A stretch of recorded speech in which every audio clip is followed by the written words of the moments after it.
and your children are turned into mindless vassals who now they look up to some twit instead of looking up to Thomas Jefferson or looking up to Nikola Tesla or looking up to Magellan. I mean, kids, Magellan's a lot cooler than Justin Bieber. He circumnavigated with one ship the entire planet. He was killed by wild natives before they got back to Portugal. And when they got back, there was only... But why?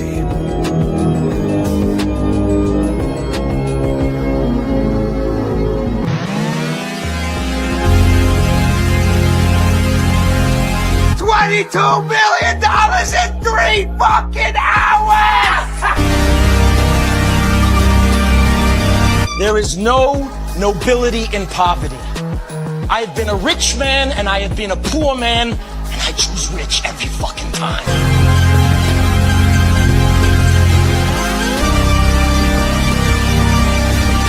The real question is this: was all this legal?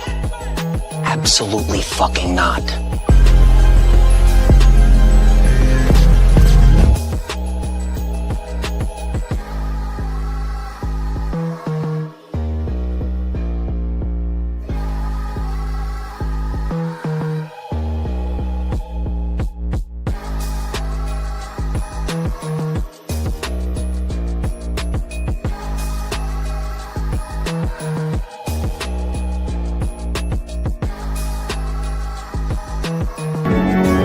Neither go towards the feeding grounds at the edge of the ice, nor return to the colony.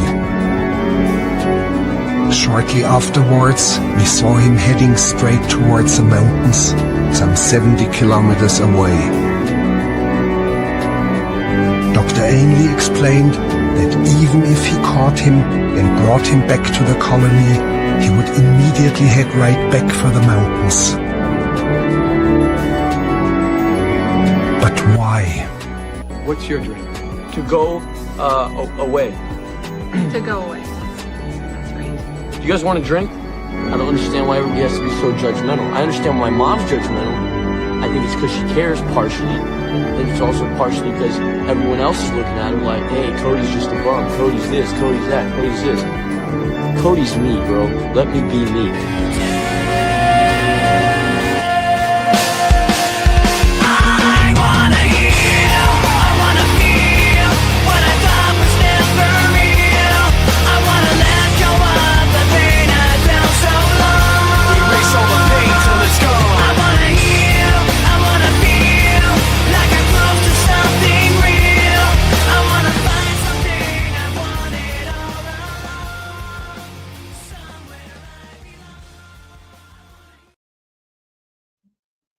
Let's go, baby! GMCG, Mr. Duster, new PFP, Robinhood Eco.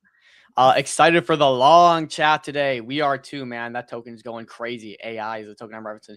Wow, it's going to be a banger today. We got 2 interviews. We've been doing 3. Today we did 2 because we got 2 amazing guests, and we want to digest the full picture here.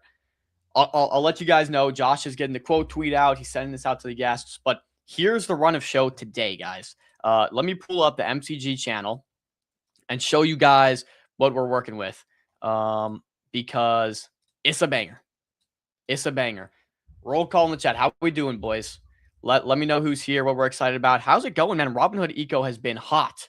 I mean, if you're in the trenches, there's a lot of stuff I'm seeing. Launch, pre-bond, go to, 500, 1 million, 2 million, right out of bond. Shit projects.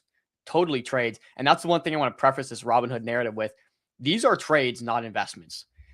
People ask me, what are my long-term holdings? And I name some of the CLEDs, some of the other ones I have, the credibles, the CLEDs, the credibles, the blah, blah, blah. Those are investments. These are trades. You just got to know what you're working with here. Robinhood right now, a lot of this tech is early stage. It's LARPy, fully narrative driven. And that's how you got to be trading Robinhood narrative. Is a narrative good enough? Does it fit these buckets? If so, it's probably a good trade. But it is not an investment until further proving of these models. With that being said, let me all right, perfect. We have our schedule quote tweet out. So let me show you guys what we're working with today, man. It's going to be a banger. It's going to be a banger. And let me know who's with us in the chat today. All right.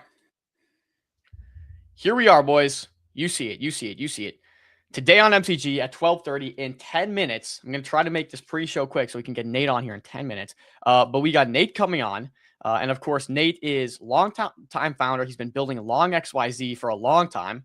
No pun intended. And today he comes on the show. They found product market fit. Man, I was actually talking to a great founder this morning. I'm not going to name names, but they had mentioned the same situation I went through with Nate in the early days. About a year ago, Nate texted me, "Hey, we're building Long for ICM. It's a great solution." This guy's been grinding. So, I had that conversation with Nate about a year ago, and to see it come full circle and find a product market fit, he's come to fruition. It's really nice to see. So we're going to talk about Long.xyz, what sets them apart, what makes them different, why they're getting so much attention, and the numbers. Man, I saw yesterday for the total of NVIDIA volume on Robinhood chain.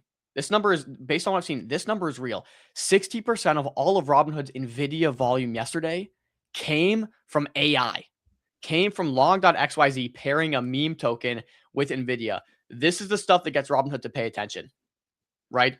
If you had this much volume, $10 million, let's say, going to NVIDIA a day, and all of a sudden you have 25 million because someone's paired it with a meme coin in crypto, you're freaking paying attention to that as Robinhood. So that's like the conversation today. That's at 12:30. Oh yeah. Sorry, What's I'll up? let you get. I was gonna say, pull up that AI chart because I don't think people know what this chart is. We're gonna pull it up. We're gonna pull it up. And then following that is OX Simple Farmer from Clutch Markets, who created an NFT collection on Robinhood, right? Stockbroker. Speaking of NFT collection, I see Daddy Duster's got one of I think the first NFT collection in Robinhood as PFP. But that being said, we got the conversation with stockbrokers. They got a cool mechanism. I think they're doing some stuff iterating around the launchpad. So having the conversation there, and it's a new primitive. It seems a little complex. So we're gonna try to sit down. And if Simple Farmer has to repeat himself a few times until we understand how this mechanism works, we're not leaving today. And I think we're going to make it kind of quick because Josh and I are busy on the back end working on some stuff. So we'll do these interviews, do a quick market check, do a quick Robinhood eco check, and get out of here. Keep it short and sweet today. With that being said, let's pull up the AI chart, Josh. Because do you like guys, this is why you got to be in the MCG Discord. I'm looking when this was alerted on July 16th at 4 p.m. Eastern time is when this trade AI was alerted at 100K. Broskies at 100K. That's 100x, boy. 100x, bros. Shout out to Top Fumbler here. Discord called it at 100K, sub 100K. And I'll note, this is not, we're sending out the ping. No one knows what this is. This is send out the alert. Hey guys, this is launched on Long. Nate is endorsing it. He's talking about it. It's a new primitive paired to NVIDIA. I think it could be cool, right? It comes with a thesis here. This is not, I'm dropping the pin. I think MCG was probably the first Discord group to drop this with a thesis and actually have like a meaningful amount of people kind of pile into it. Insane trade. 10 million. It's trading at 10 million. Man, we are changing lives in the MCG Discord with calls like this. This is crazy. It's not just happening by our team. We're bringing together a talented group of traders, and combined with the MCG due diligence and everything else we're doing, it's like just the ecosystem is growing. So it's sick. And there's a lot, man. Like, again, the Robinhood trenches are hot right now. Guys, again, before we get into the show today in 5 minutes, we have Nate coming up. I just want to remind you that we want people joining up. Let's bag work a little bit here. So make sure, a little housekeeping here.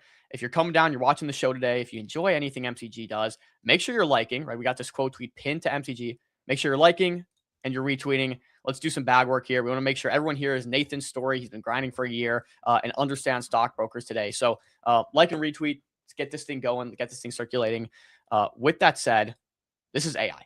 Okay. AI is doing great. 10 million. This is, again, like days and days is traded sub 100, sub 200, sub 400, 500K. And it's just rocketed now with the attention it's gotten, with the numbers it's produced. Another one today, Stonk Brokers. This one's not doing much worse. No, that's not it here. I got it out here. There we go. $8.3 million market cap. This one hit, I mean, nearly 15 to 20 million, if I'm correct. Yeah, it's 81% higher than it is today. So this one's trading at $8.3 million market cap. It's a new NFT primitive. We're going to see how they kind of cook this up, the thinking behind this, but this is also trading really good. Top Owner, GM, we're doing well, man. And we just covered, I think, the project, we're covering the project you called out originally in Discord here, which is AI. I'm sure if we're doing good, you must be doing great, because not a bad trade on your end. Top Fumbler, man. I got to give credit where credit is due. This guy's been on a tear with his calls. He's been locked into the Robinhood eco. He's catching the narratives early, and he knows his shit. So we love that. We love that. Also, in MCG Discord, we're going to get VCs going. Okay. We're going to sit. We're going to transfer. We're going to sit in VCs, research together. Oh, it wasn't you, was it? Okay. All right. Maybe another one of the handful we've got, right? But we're going to get the VC going. We're going to be sitting in the VC with the boys, just doing research, doing DD. Real quick, I got 4 minutes. I want to cover broader macro picture real quick, and then we got Nate coming on. With that being said, here's Bitcoin. Same kind of deal. It is showing strength. We're looking pretty good. I want to contrast this to equities right now. Okay, equities are actually up on the day, although in general, they kind of look like they're starting to roll over. But they have recovered nicely, okay? I will say they have recovered nicely. And the thesis here being the one we've kind of been sticking with is that equities will kind of start to roll over and crypto will have its light again. When does crypto do good?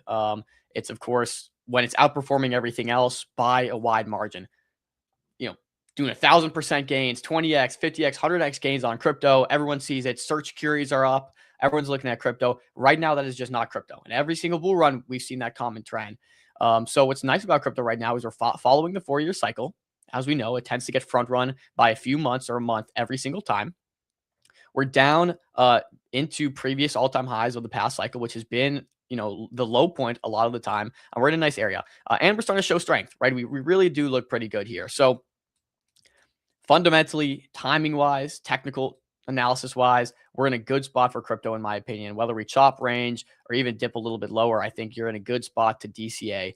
And again, I think this gets proliferated when stocks start to kind of have a null effect. They're not going up. They're not ripping as much. Equities aren't ripping as much. And crypto starts to outperform and you get that capital rotation. We're seeing it in the normal markets. Everyone says this market feels different than it did 10 years ago, where everyone's hyper gambling.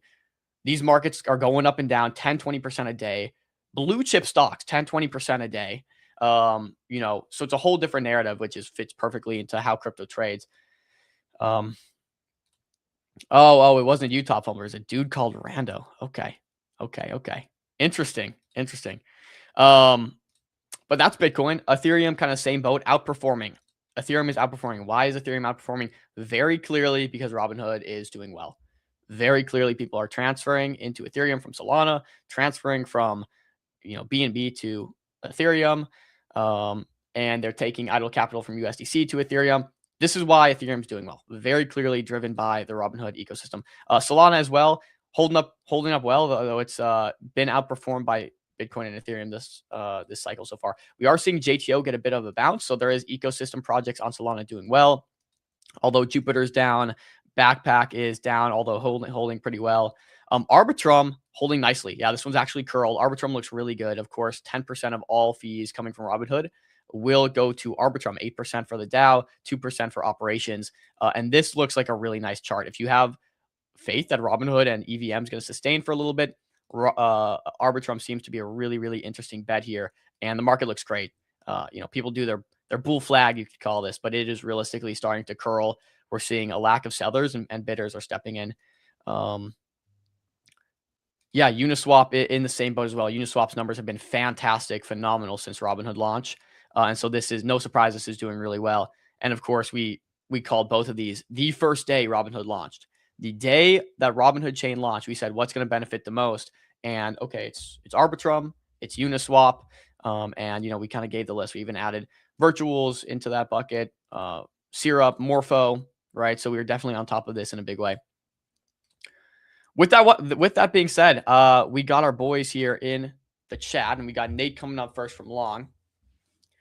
I gave you guys a bit of the lore here, okay? Nate has been bag working, grinding for over a year now, iterating around product market fit, trying to find what works, adding new primitives. And, you know, his own words say there's no one more equipped to unique token pairings and stock token pairings than Nate. So we're going to get Nate up. We're going to talk about long. We're going to talk about his history.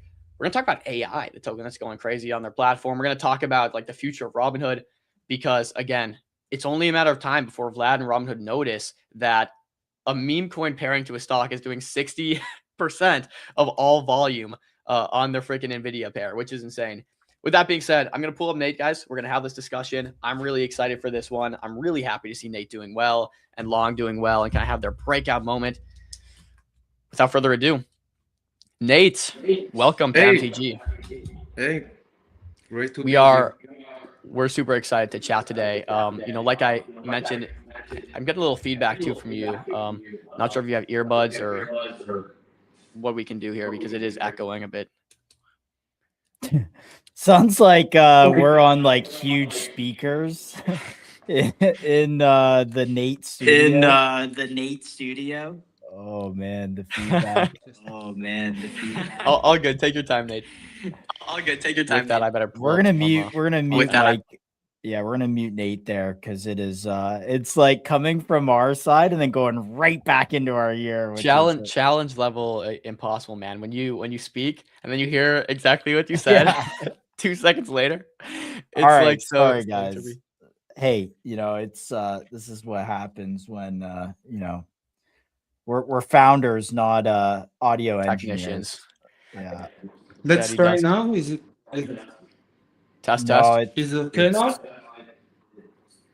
We can still hear it coming through. So what you need to do is on StreamYard at the bottom is on the microphone. Just click the little arrow, go mic in, make sure it's your headset, and then headphones, make sure it's your headset. And it should solve the problem. Yeah, guys, we don't have audio. We don't have audio guys, engineers in the back here setting this up. So it's all good though. Ricola. Yo, wow. Crypto G369. That's hilarious. I think it's good now, right? Let's see. Okay. Test. Perfect. All right. We're in business. Nate, again, like I said when I was queuing you up here, you're someone who like I can give a lot of credence to and credit to, because most people don't grind for a year plus straight and then show up and iterate until they find product market fit. And I'd say undoubtedly you guys have done that. So to see how you're going to take this and kind of this momentum and carry it into the future is going to be really interesting. But I want to start at the top, Nate. You've been working on this for a while. Let's get some of the lore, some of the background. Can you introduce yourself to the audience here? Yeah, for sure. So I'm Nate. I'm one of Long co-founders. I've been I think in the space for almost like 4 or 5 years, something like that. Was always really passionate about figuring out unique use cases. I've been co-running a venture studio. We did a lot of sort of incubation, investing in different teams. And, throughout this time, we started seeing this sort of scene of on-chain capital formation starting to evolve. Literally teams coming and raising funds and, all sorts of mimetic assets also that create market activity.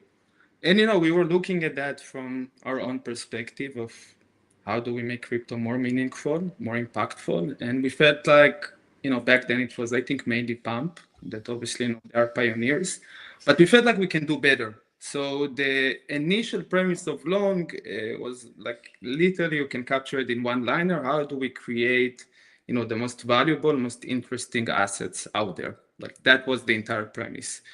And, you mentioned the entire grind and kind of iterations throughout this time. So we were trying many different things, but I think around maybe 4 or 5 months ago, when I realized that crypto dynamics are not, they're not going to be the same anymore. We are not going to see the same type of pattern of it pumping by a lot or Sol going up by a lot and suddenly, the entire trenches booming. I felt like the real angle here is probably connecting into real world value, which is mostly RWAs. So I know it sounds like a gimmick. It sounds a little bit, like a catchphrase that you hear a lot. But there is it's not a gimmick. And what I will say is people don't understand that the market cap they see on their favorite meme coins are a ratio of the token itself and the SOL price. And people just see the market cap and they're like, well, why is my token going down in value? Well, Sol has gone from $230 down to $80 for the last year and a half. And that's why trading on chain on meme coins has been terrible, because the quote token is very volatile itself. But that works both ways. But right now, for the last 2 years, it's been down only. I mean, I couldn't put it in any better way. So yeah, this is exactly the thesis, right? Like, people need to realize that the entire kind of recycle of capital that we've been seeing, I think almost since 2020, is heavily reliant on majors essentially appreciating in value. And it's not the case anymore, right? Like if you're looking on Bitcoin or ETH or even Sol, I think all of them are underperforming versus the S&P 500, versus commodities, even versus Pokemon cards, right? Like people just don't find crypto majors attractive anymore. And, obviously there are other things involved, right? The market structure, when someone like Sailor essentially taking, pretty decent supply control over Bitcoin, you should expect, sort of decoupling from the on-chain market activity to the actual value of Bitcoin or ETH for that matter. So yeah, it's important for sure. Yeah. Can I ask about something? Because this is the concern I have here. Equities, stocks have been running so hot now for the last 2 years, while crypto's underperformed brutally. And it almost feels like the most bottoming action ever, that everyone in crypto is kind of rotating to equities and making this a priority here at the Pico top of equities. And that's my fear, that we all kind of pivot here and we start pairing things with stocks, and then equities top and crypto starts running again. Just like what happened when Robinhood delisted Solana after the FTX thing, right? This happens at the bottom all the time. Where do you think we are in that cycle? And would you give any credence to someone that makes that statement? So I think we are always going to see different hype cycles across every asset class, right? Like I think in stock markets, the popular hype trade was AI bottleneck. So people were trying to buy Micron, they were trying to buy all sorts of infrastructure, AI related hardware, and most of peaked and topped from since then. But the thing to understand here is that the stock market is huge, right? Like we are thinking about those altcoins that we have here or then. Like take that, all the entire narratives that we have in crypto. Take hype, take whatever, all of the different L2s, Arbitrum, Optimism, multiply it by, I don't know, maybe 1,000, and you will still, you won't capture the entire economic value of the stock market. So there will be always, some sort of meta or a trend or a stock that will that will kind of overperform the other assets. So I think this is really important. And it also shifts the game, right? Like it's not just about nailing one specific trend on one asset, but you should kind of figure out your edge through looking on all of those different stocks and seeing, do I have some edge here by creating or trading in sort of stock-backed assets that Long provides? So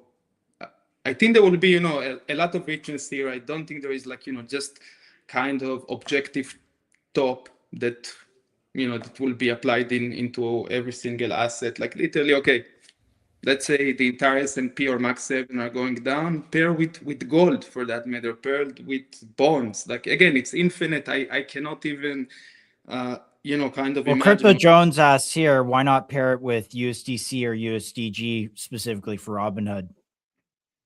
That's a fair question. We actually offer this option, as almost like a fallback if someone wants to enjoy the deep liquidity design that we have.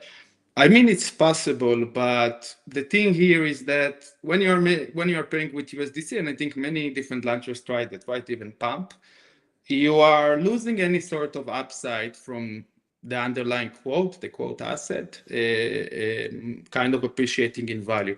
So it's a great way, let's say if you are raising on MetaDAO, for example, and you just care about stable income from trading fees or fundraising, maybe it makes sense to just use USDC. I think this is what they are doing. But if you are more interested in building and creating those sort of stock movements, this is how I like to call them, you won't get any upside from using USDC.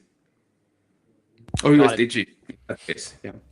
So to kind of walk us back to where we were in the very early beginning stages of your story here, you mentioned you even had this venture studio for a while. What were your learnings from this venture studio? Obviously, if you're interacting with a lot of these early stage crypto companies, many of which I'm assuming just didn't pan out, what did you guys learn from that and take away from that experience?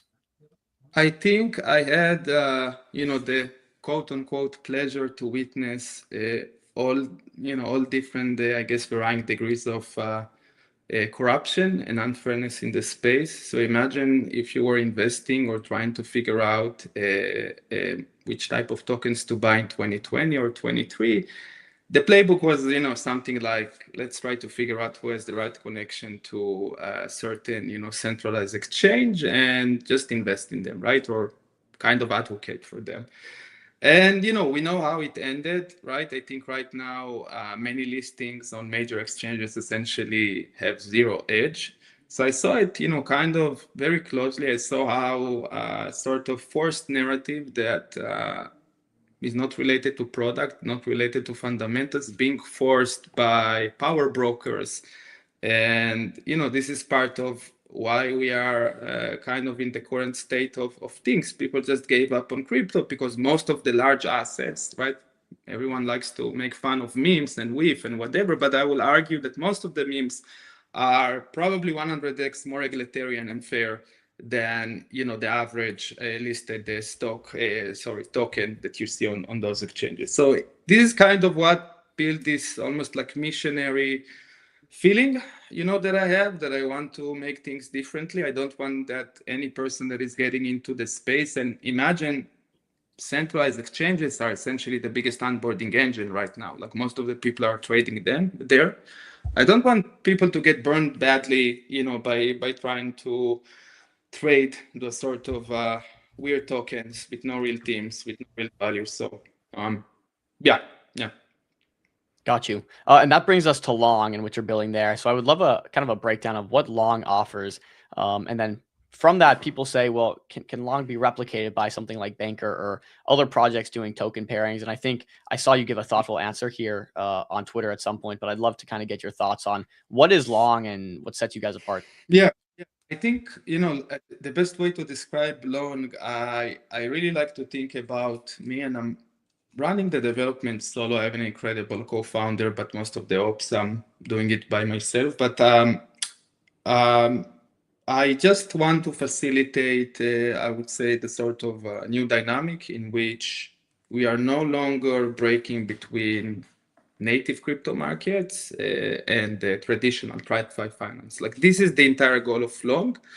And, to put it in more simple words, we just want to figure out how to make tokenized markets valuable again.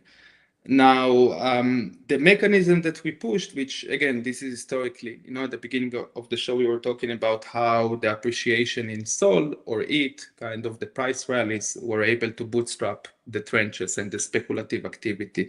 So I'm not making up anything. This is how crypto markets have been working since ever. There is a compounding effect. This is how DEX liquidity is working. But the only issue is that we never really pushed, the design space or the limits into what we can use as a reserve or quote asset.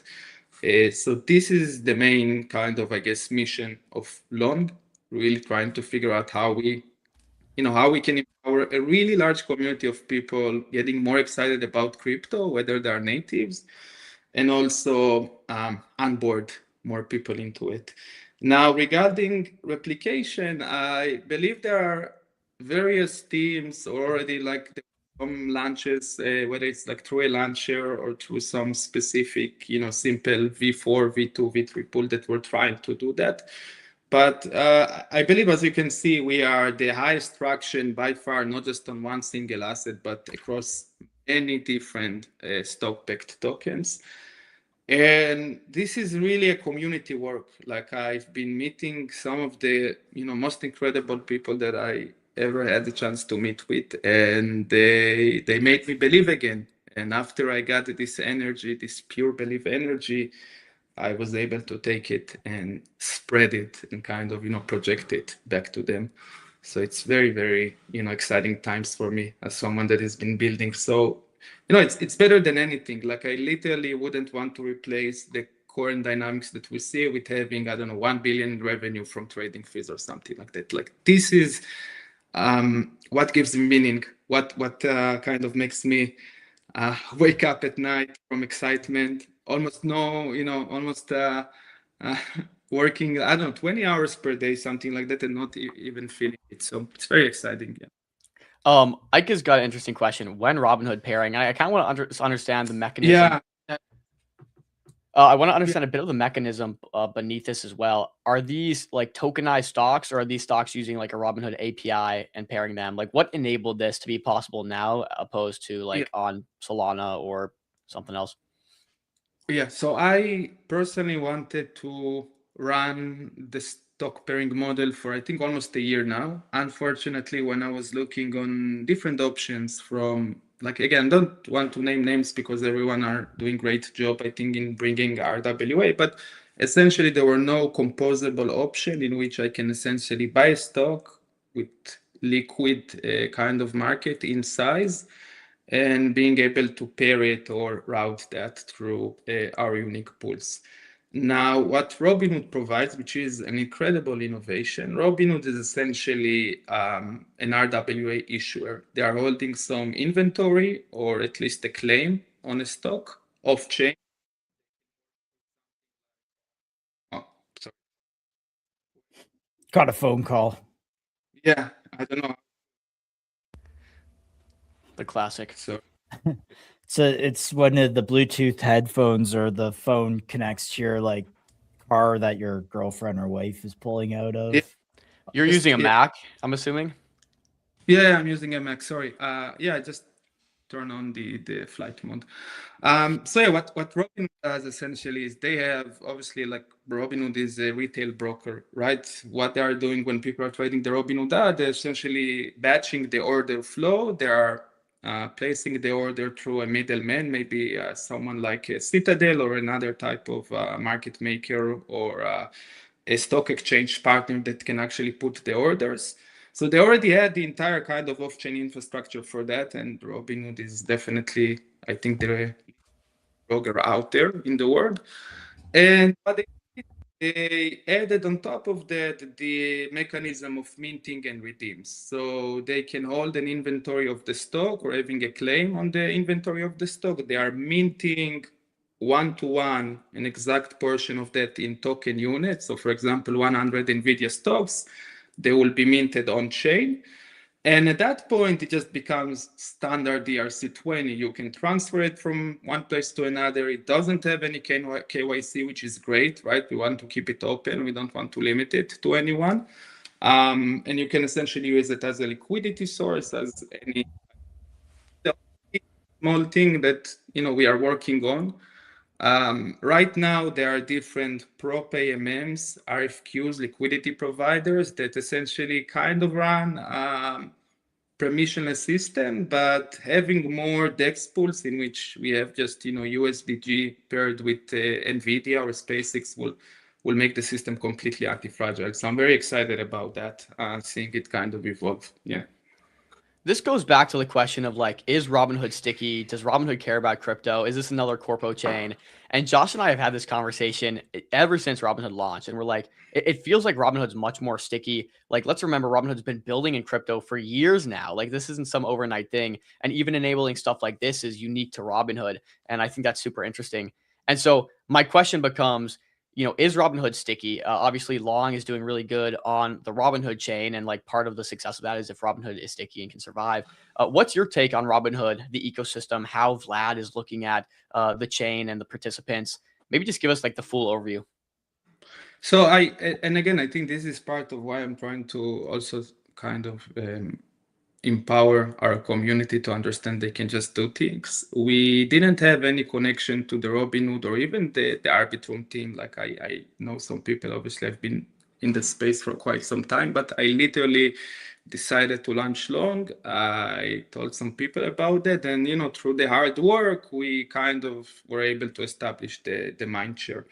So I think this is very, very unique. Like for me, again, I've been building for quite some time. I was always very intense. Right now, it's a new kind of level of intensity, but I was always very intense, and I've never had the experience to build on a chain that is so merit-based. Like I really feel like the best teams out there kind of competing or complementing each other, and it's really about like, you know, who has the best product or offering.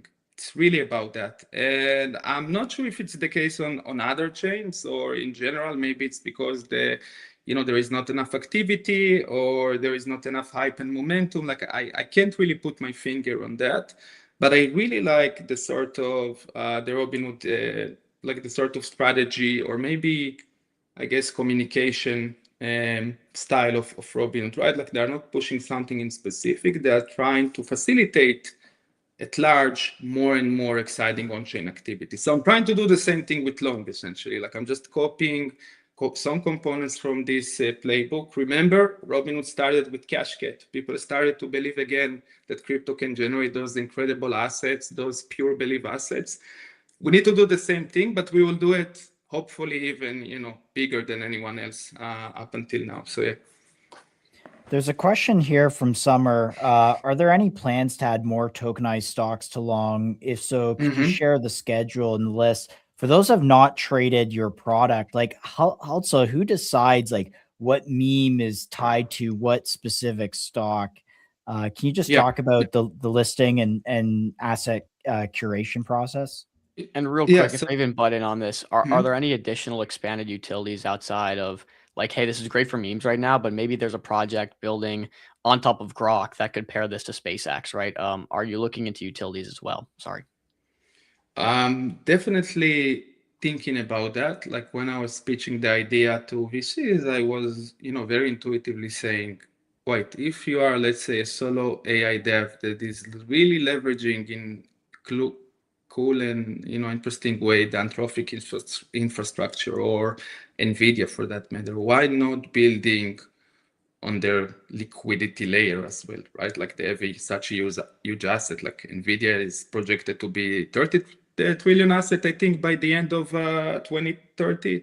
So those assets are essentially becoming as big as fiat currencies, right? Like it's going to happen no matter what.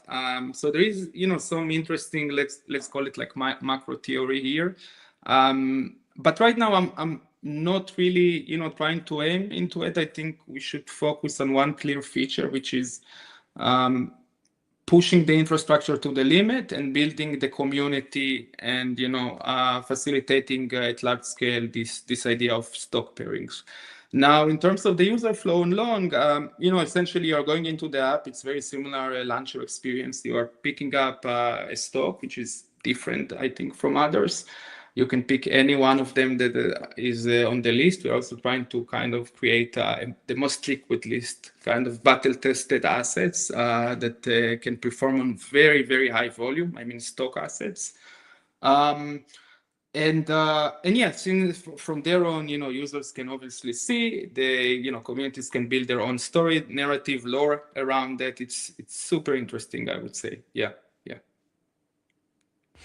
Got you. Maybe we could also talk about more on this Robinhood note as well. Clearly, you guys have started to do a ton of volume. I pull up the Dune dashboard here. Like I think I saw somewhere the other day that you guys specifically accounted for 60% of all NVIDIA volume on Robinhood, which is extremely meaningful if true. Can you maybe confirm if this is accurate? And I mean, if this keeps up, obviously Robinhood's going to take notice at some point. So are you having any conversations there? Do you know if they're watching? Yeah.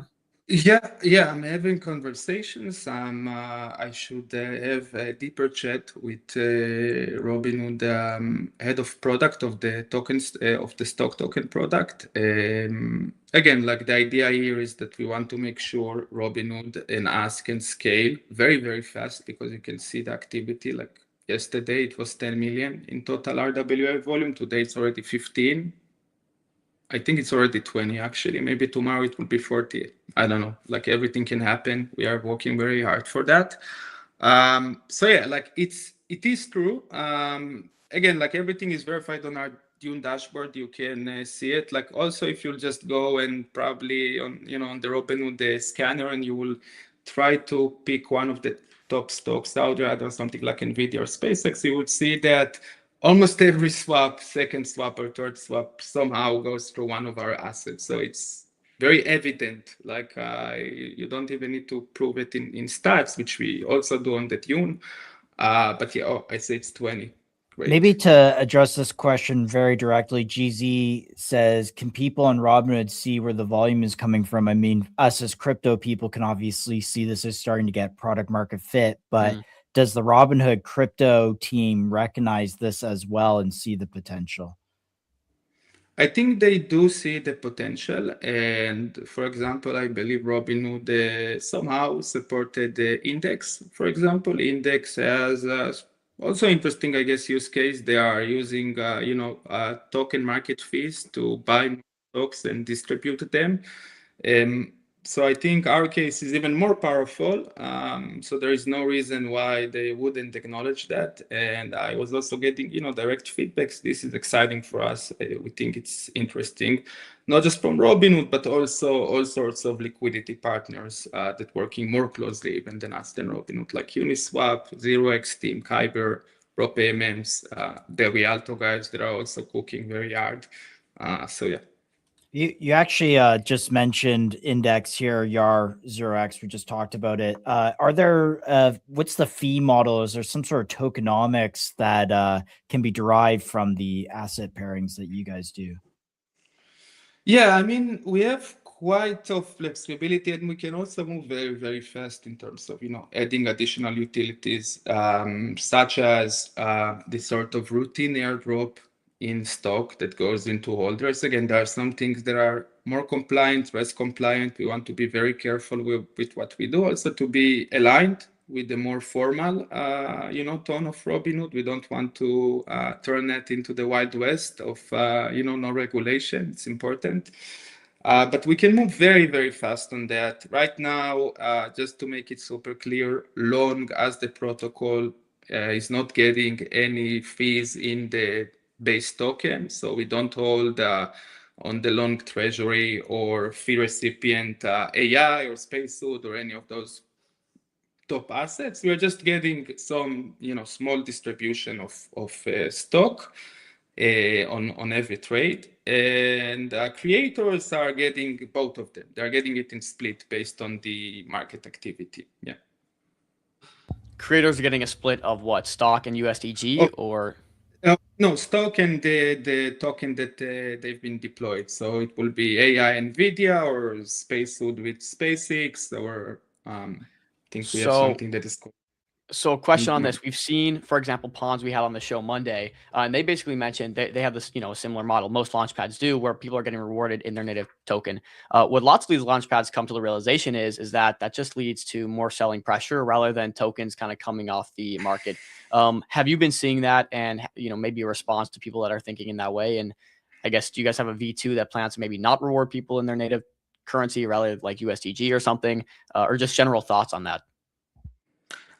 This is quite tricky. Like, I think I'm going back into Pump. Remember, like back when Pump Fund were launching, they didn't even add creator fees. You as a kind of deployer, you had to have skin in the game, buying your own token. Otherwise, you won't get any upside from that. I think it was pretty interesting mental model. Like I like that as a general thing.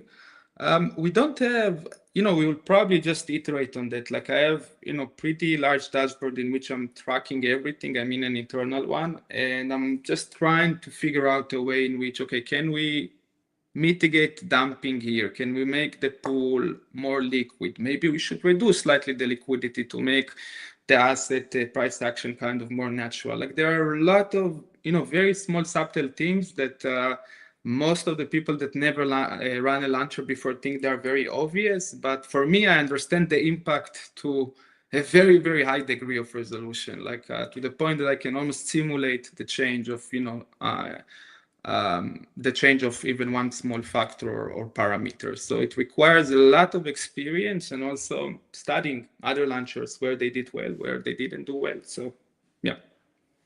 I want to talk about AI, kind of the runner, the leader on your platform, which just hit 14 million. Actually, as we've been speaking, the people are really liking this.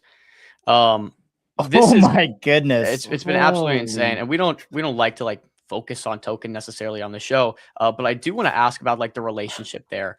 Are you guys planning an ecosystem token? I saw someone in the chat here was wondering, you've been doing this for a year. I know some other projects you've worked on and some things you've been doing this for a long time. How are you thinking about like an ecosystem token, or is AI going to be that ecosystem token? Yeah, so we don't have an ecosystem token. We like Long is essentially bootstrapped. I don't have a commitment. I don't need to TG a token because investors are pushing me. This is, I think, one of the benefits of being able to run everything myself. I had like an incredible team, but again, we were always able, to be very scrappy with resource management. So somehow we never raised, a traditional round up until now.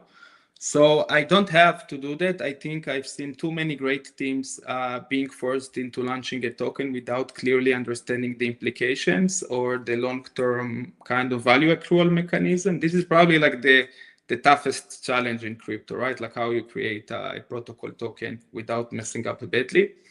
So I think our use case and vision is so big, so exciting, that it will be absolutely insane to to push some sort of platform token that will just take attention from those incredible organic assets that communities are running.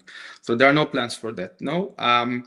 In terms of supporting different communities, I will support communities that I think are showing kind of alignment with the vision of Long, PV type of dynamics, positive sum, showing resilience and belief. So I think this is the most important thing. Definitely, I can see some very exciting assets already, demonstrating it. And like I want to really jump to kind of one big headline, and you can clip it later. But I think on the second day of Long, after we launched, obviously it was very hard to capture mindshare. I'm just one guy. I'm working very hard, but there is no a machine behind me. And I was looking on the assets. I was starting to chat with the community members on different assets. We had like two really cool runners, and the runners essentially were going down pretty badly, not too much, but pretty badly. And I was like, okay, this is kind of a die or live moment. So I was thinking I want to feel and being part of the community, not kind of from watching that from the ivory tower. So I literally went into FOMO, which is one of my favorite apps.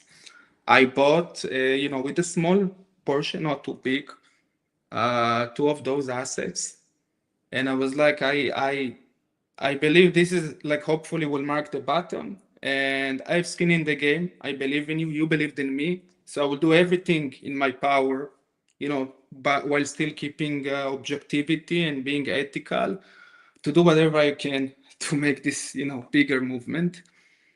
And I was also writing something interesting there, which is part of the bigger plan. I was writing that obviously I will never sell that. I never trade any, assets that we are launching. I'm almost even not buying. Like the only time I will buy something is just to burn that or doing something like that. And I think right now on AI, it's like what? I don't know if you can see it on FOMO, 80K, something like that. Pretty big amount. Imagine I just put like $700. Good for you. Yeah, I mean, good for me. But now the interesting part. I just made a tweet about that. When I got into crypto and specifically the trenches, literally my co-founder gave me like a couple of souls to trade on. I think on, don't even remember what it was, and I was able to grow it, throughout time, and kind of feeling what crypto native is really about. I think we can do the same thing with the leading assets on Long. I want to see how the community, not just me, but I will do it as an example to set up an example. I want to see how much we can spread this idea of crypto assets are not just those random things that, those weird guys are doing online. They are related to real world assets. They can be valuable and they can provide meaning to people.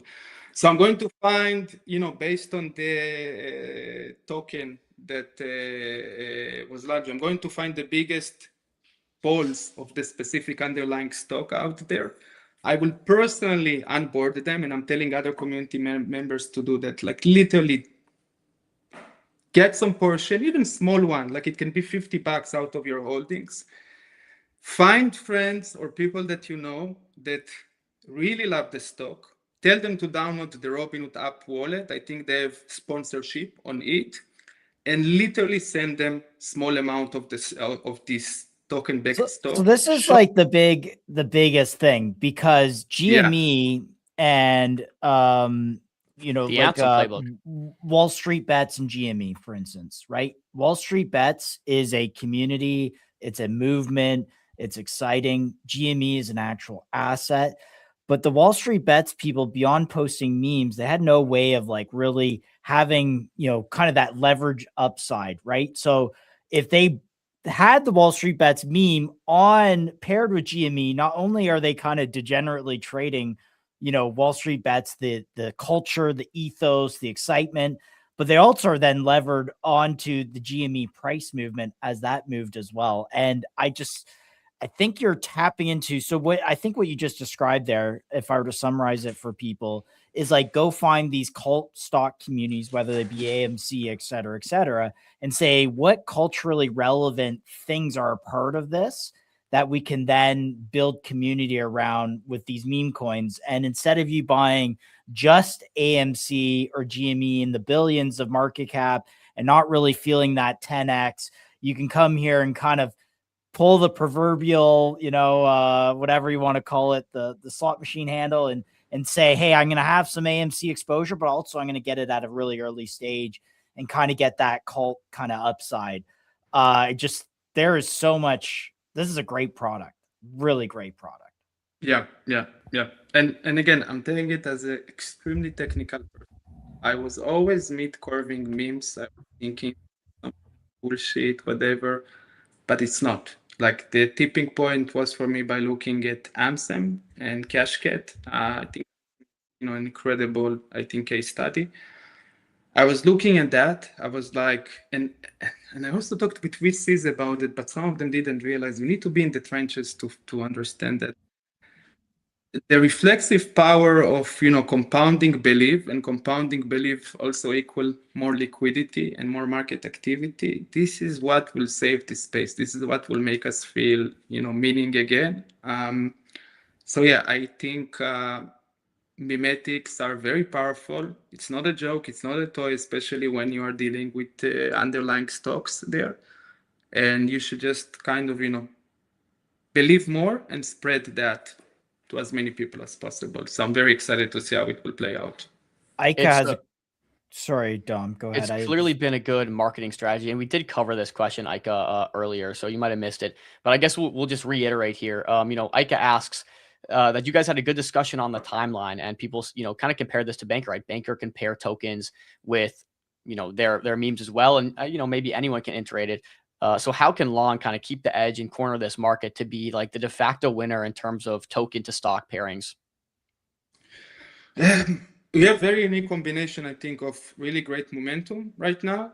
Just energy. Like I'm not focusing on 20 different things. I don't have, OG, whatever assets on 20 different chains or 20 different narratives. Like I'm not trying to do memes and utilities and ETH pairs and USD pairs. Like I'm not trying to do that. And this is just optimization, right? Like there are some really good killer features that if you're lucky enough, you will hit them during your career. And you just really need to get kind of, locked in and just optimize them to the highest degree. So if we can get stocks liquidity kind of, be higher, if we can get more distribution and onboarding of net new capital into those stocks, if we can partner with the biggest TradFi liquidity providers out there, which Robinhood is obviously the main one, and we can make sure that they will funnel more liquidity into on-chain markets, not through strategy or DATs, but actually engaging and helping on-chain markets to grow, we will be absolutely unstoppable. And, it's very hard to extrapolate and try to see where it will hit, but I think we'll be absolutely unstoppable. You can maybe kill, a man or one small experiment, but you can't kill a movement. You just can't. People are inspired. Yeah. It is inspiring. Great answer, by the way. And I think Robinhood has really brought a lot of excitement back to the trenches because it's actually unique. Like, we're doing something different. We're not just recycling the same AI slop and Ponzi mechanisms back and forth. This is something different. I want to touch on the numbers. As we started this interview, literally yesterday, just a few hours ago, the total volumes were at 15 million. They're now at 20 million. Can you talk me through, the volume, the growth you've been seeing day over day, specifically how much market share you're taking from Robinhood, not taking from Robinhood, but dominating on Robinhood in general. Like, again, I re-referenced that I saw 60%, I think, of NVIDIA volume came from long pairings, which I think was fascinating. If that's true, could you kind of talk us through the numbers and how much of the market share you're kind of bringing to Robinhood? Yeah, so in general volume, I think our launcher, I don't want to, I prefer to think about it almost like as an incubator for really great movements. I think we are somewhere at the top, I don't know, 3 or 5. I'm not even monitoring it because I really don't care about that. Like, I much more care about the thing, assets growing more and more. I mean, the top ones. In terms of RWA volume, because our unique pairing model, essentially every buy or sell in the pool must go through the underlying stock. So if our total volume is, let's say, 20 million just on the tokens, it means that 20 millions were bought or sold on the underlying stock as well.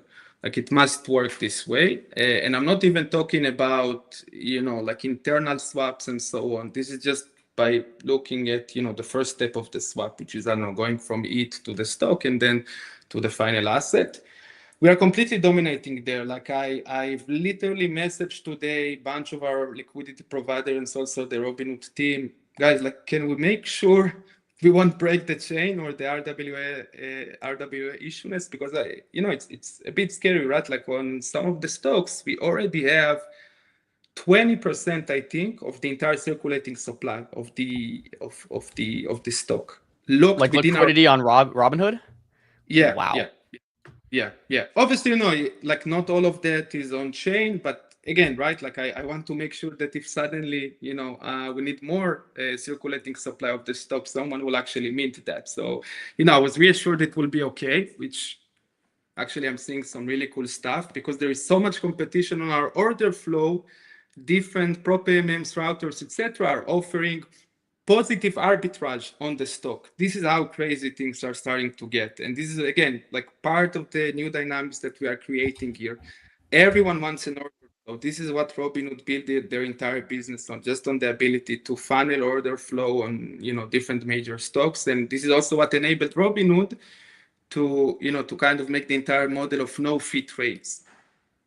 Before 2013, you had to pay, I don't know, $50 for every stock trade that you are making. So they figured out this payment for order flow dynamic.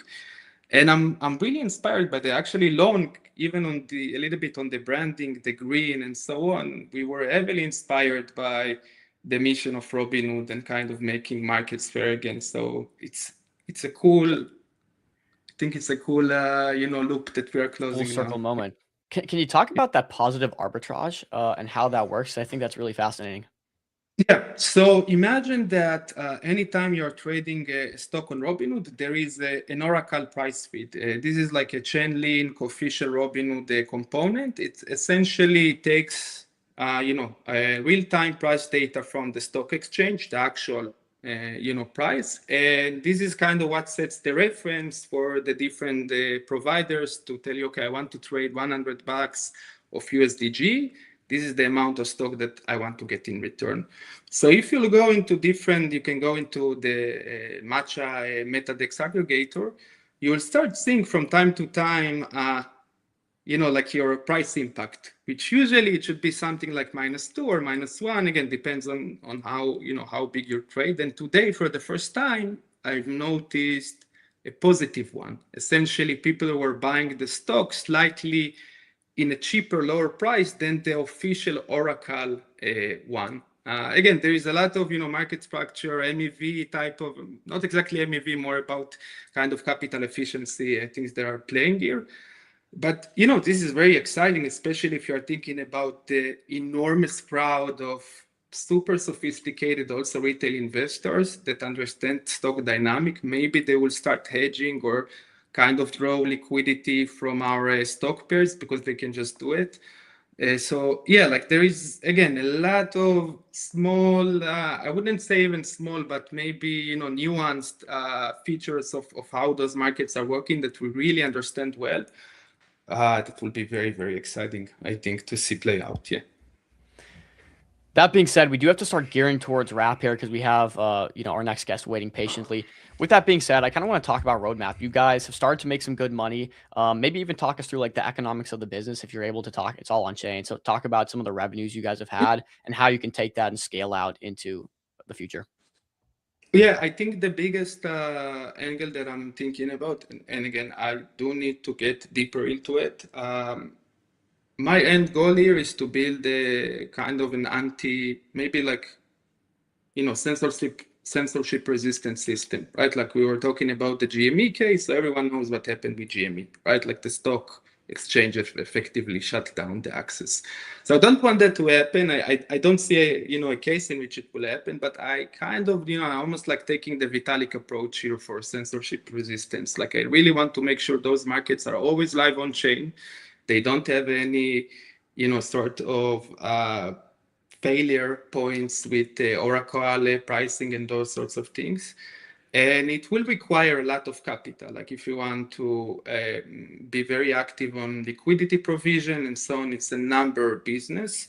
We were very lucky so far. I think we have pretty good revenue, like at least a few dozens of K. I'm like the biggest thing that I'm doing anytime I'm seeing the liquidity on stocks being low, I'm just literally selling it really fast so people can actually source it again instead of seeing it, sitting in our chain. You also probably saw that we did like this small, almost like cashback airdrop with NVIDIA to some of our top holders that were also kind of diamond hands. This is where things will be really interesting. I always thought that it doesn't make much sense. Like I'm again taking the example of Pump to airdrop a token when essentially you can just take a chunk of the revenue and use it as a growth engine or maybe a reward mechanism for PVE, positive sum type of behaviors. So those will be probably the two pillars, right? Like one, making the markets more liquid. Second, rewarding the most PV positive sum behavior. If we combine, and there's so many marketing campaigns like get your first $10 of stocks when you sign up. Yeah. I mean, famously Robinhood. Robinhood kind of pioneered that. Yeah. Exactly. Actually, this is a great example. Like, they were trying to do the same thing just with referrals, with USD referrals. And after running crazy data analysis, they saw that the first moment in which a user kind of becomes a sticky user is when they are trading or getting the stock for the first time. So this is what shifted almost like, put them on a crazy trajectory path. So I'm studying everything. I'm not just, a crypto native guy. I understand growth, I understand scale. We have, great network. I will hire the right people at some point, and we will work very hard to create, I guess, like the biggest, most exciting product out there in crypto, maybe in history, hopefully. All right, Nate. Well, you're saying all the right things. I think the people are really excited about this one. The token is looking phenomenal. I'm looking at a sea of red right now on the Robinhood chain, and I'm seeing this thing just absolutely rip to the upside. I say the token, that being, of course, AI, one that you're not directly affiliated with, but of course, like the main runner on the platform. So we appreciate you. It's been a great conversation, Nate. We're going to keep up with you and love to have you back on when that 20 million goes to 20 billion. And we're really dominating all of the volume on Robinhood. Hopefully. Let's see. Thank you, guys. All right, Nate, we'll talk to you soon. See you, brother. See you, Nate. All right. Josh, you want to do takeaways real quick? Yeah, I got to break in, guys. So again, the AI NVIDIA Inu or whatever the token is, was called in the Discord at 300 some K. I actually think it was called a little lower than this, but this is what the card says. A solid 32x to whatever 13 mil is. If you guys want to get in the Discord, we do not have the link public. The only way you can get it is if I see you in chat and then DM the MCG live account, as well as follow our guests. And I will be in the DMs, in the hidden DMs right now, looking for who is has done this. And basically, I'll give you the Discord invite link that way. So it's not a public thing. We don't just let everyone in. And yeah, so if you want to hop in the Discord, message in chat first, and then go to @MCG Live and DM us. Yeah. Interesting. With that being said, takeaways here. My biggest takeaway that I'm going to say, they're in conversations with Robinhood. They have a call literally with a leading crypto head of Robinhood. I'm not sure if that's Fern or who that is at Robinhood, but literally either tomorrow or whenever, he said. Also, he mentioned we had conversations with Robinhood to make sure they could facilitate the amount of float we're eating up off the market for these stocks, because we held upwards of 20% of certain stocks on the out of Robinhood's float. So these are big conversations here. I think very clearly they're having conversations with Robinhood. If I'm Robinhood, I'm paying attention to this. Of course, if I had a stock trading at 10 million one day, now it's trading at 25 million the other day, and the direct correlation is someone launched a meme coin pairing technology and it's getting a ton of volume, I would be paying close attention. So this is really interesting. Of course, it is up. This is not an endorsement to buy like AI or anything, but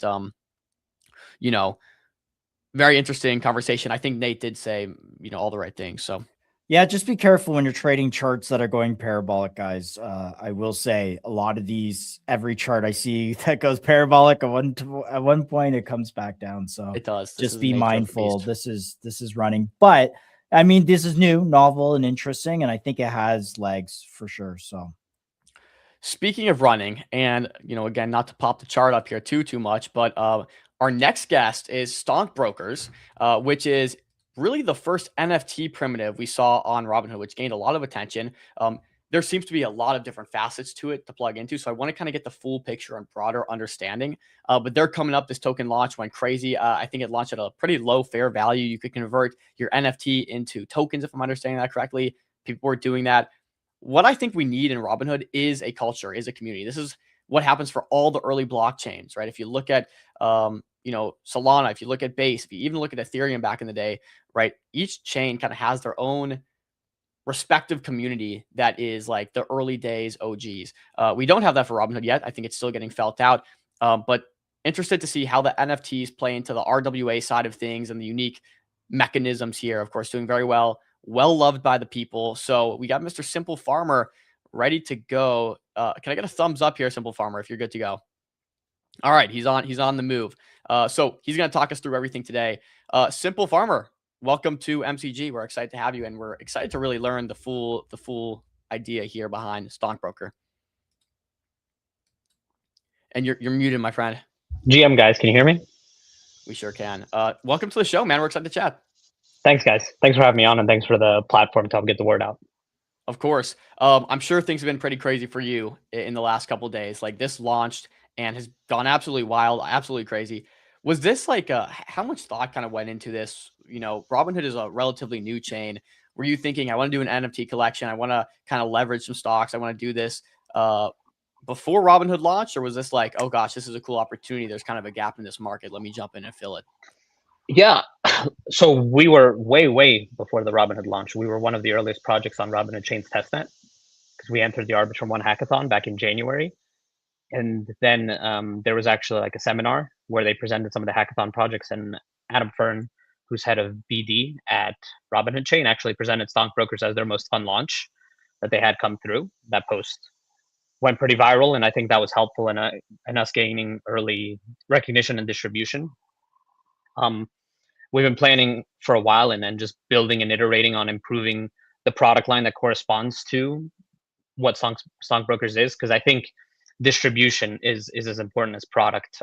Product is a difficult mode to build around in the age of AI, especially because people can develop, things like a launchpad within a few days now. So what's most important for us is capturing that culture and that motto, which is at this time, clock in. Okay, so you're capturing the culture and the motto. You mentioned distribution is important. I mean, that's what it comes down to in this day and age when AI is so strong, software is so easy to replicate, fork, and build. Distribution becomes completely the one of the most important facets you need to focus on. And so like this community, this distribution angle is very important. What is it that you guys are building though? Because it's not just a community. It's not just like a meme or an NFT. It seems like there's more to it. Yeah, absolutely. So there's an experience within the project, which is the dynamic between the token and the NFT, which are paired one for one at a stable rate. The swap between the token, the NFT, and the NFT and the token itself power fees that are distributed to the people who have these activated stockbrokers. And then we have a feature called Clock In, where users essentially initiate the smart contract call to distribute the airdrop of RWA assets to all the activated brokers. And so far, over $150,000 has been distributed to those holders. We're on day 5 now, so in 4 to 5 days that's happened. We are number 6 for revenue on Robinhood chain, and like I said, the majority of that is distributed to NFT holders. And then we have additional phases. So we're number 6 in revenue right now, and we've essentially only launched 25% of our upcoming product line. Okay, well, we're gonna have to get into the remaining percentage of upcoming product line in a second here. But I honestly jumped the gun a little bit. Could I get a bit of your background? Seems like you've been in the space, been building for a while. Early test net for Robinhood, which is really interesting. So like you've clearly had this focus for a while, which not everyone can say. We're seeing a lot of slop launch on Robinhood, of course, because it's the most exciting thing. So having like time in the market for a very new market is important. So what's your background? How did you get into crypto, into building NFTs, building a protocol, all that stuff? Yeah, I started in crypto on Arbitrum 1 actually, in the early days when gas was so expensive, even on an L2, that products essentially weren't functional because of the gas constraints. The main issue back then was that we didn't have meme coins. We just had products that would launch bullish white papers, and then those tokens would do really well, and they were usually DeFi products. So I got in via Dopex. I was trading decentralized options on Dopex, and I did fairly well there. And then I used that as kind of an incubator for myself to start my development journey. After that, I was hired by ApeCo, which is a subsidiary of Yuga Labs running Ape Chain. I was head of DeFi and development at ApeCo. And we had a lot of success connecting to a lot of different chains, improving the ApeCoin token, and just creating a strong narrative around the token itself. We usurped, for example, like Pengu for mindshare for a strong period of time during some of my activations, something which was called Project Raid. And then ApeCo disbanded actually in May. So after that process, I essentially started continuing on my individual development. I've always kind of been experimenting on chain. I've built prediction markets like a polymarket parlay platform. But my main difficulty was always gaining distribution. I think first-time founders focus on product and second-time founders focus on distribution. And I think we finally captured the key to breaking the actual the cycle there with NFT communities in mind. NFT communities have shown to me that they have the best marketing, they have the best community, stronger even community than meme coins. And their main issue for scaling has always been their accessibility to the market. So NFTs essentially can't be traded on centralized exchanges. Our new system allows them to scale, and stockbroker token getting listed on centralized exchanges, which just happened over the last couple of days, is the first example of an NFT doing so. Yeah, let's talk about that mechanism. Obviously, you have deep experience working at, Yuga Labs, right? Known for probably one of the most prominent IPs and NFTs in history, right? I mean, it's the punks and it's the apes, right? Josh actually is a fellow ape here in the chat. No, never an ape holder. Oh, it's a OG you were a punk. crypto punk guy, yeah. But I will say, guys, Simple Farmer is an OG, just so everyone knows. I'm pretty sure I've followed you for some time. Thank you, I appreciate it. Yeah, I mean, look, Bored Apes, CryptoPunks, it's the only people that take their on-chain asset and turn it into their identity. And that's interesting because it's otherwise impossible to market to your audience in crypto. You don't know how to market to an anonymous smart wallet that's trading on a token. Marketing to an NFT holder is much easier. And then when you use that NFT holder as the actual collective ownership and your user base, they become an effective marketing machine as well. So that decentralized marketing force is what I think is going to be the X factor for us. How do you turn like community into power users? Because I think that is important, and we're seeing tokens uniquely have value in like bootstrapping distribution and finding like initial product market fit, which is the most difficult part for early stage products. How do you turn this community of NFT users? How do you rally them together to get them to be power users of products? Yeah, the financial incentivization essentially is the clear distinction. The use of the products powers the revenue share, which goes directly to these NFT holders. So they're financially incentivized to do so.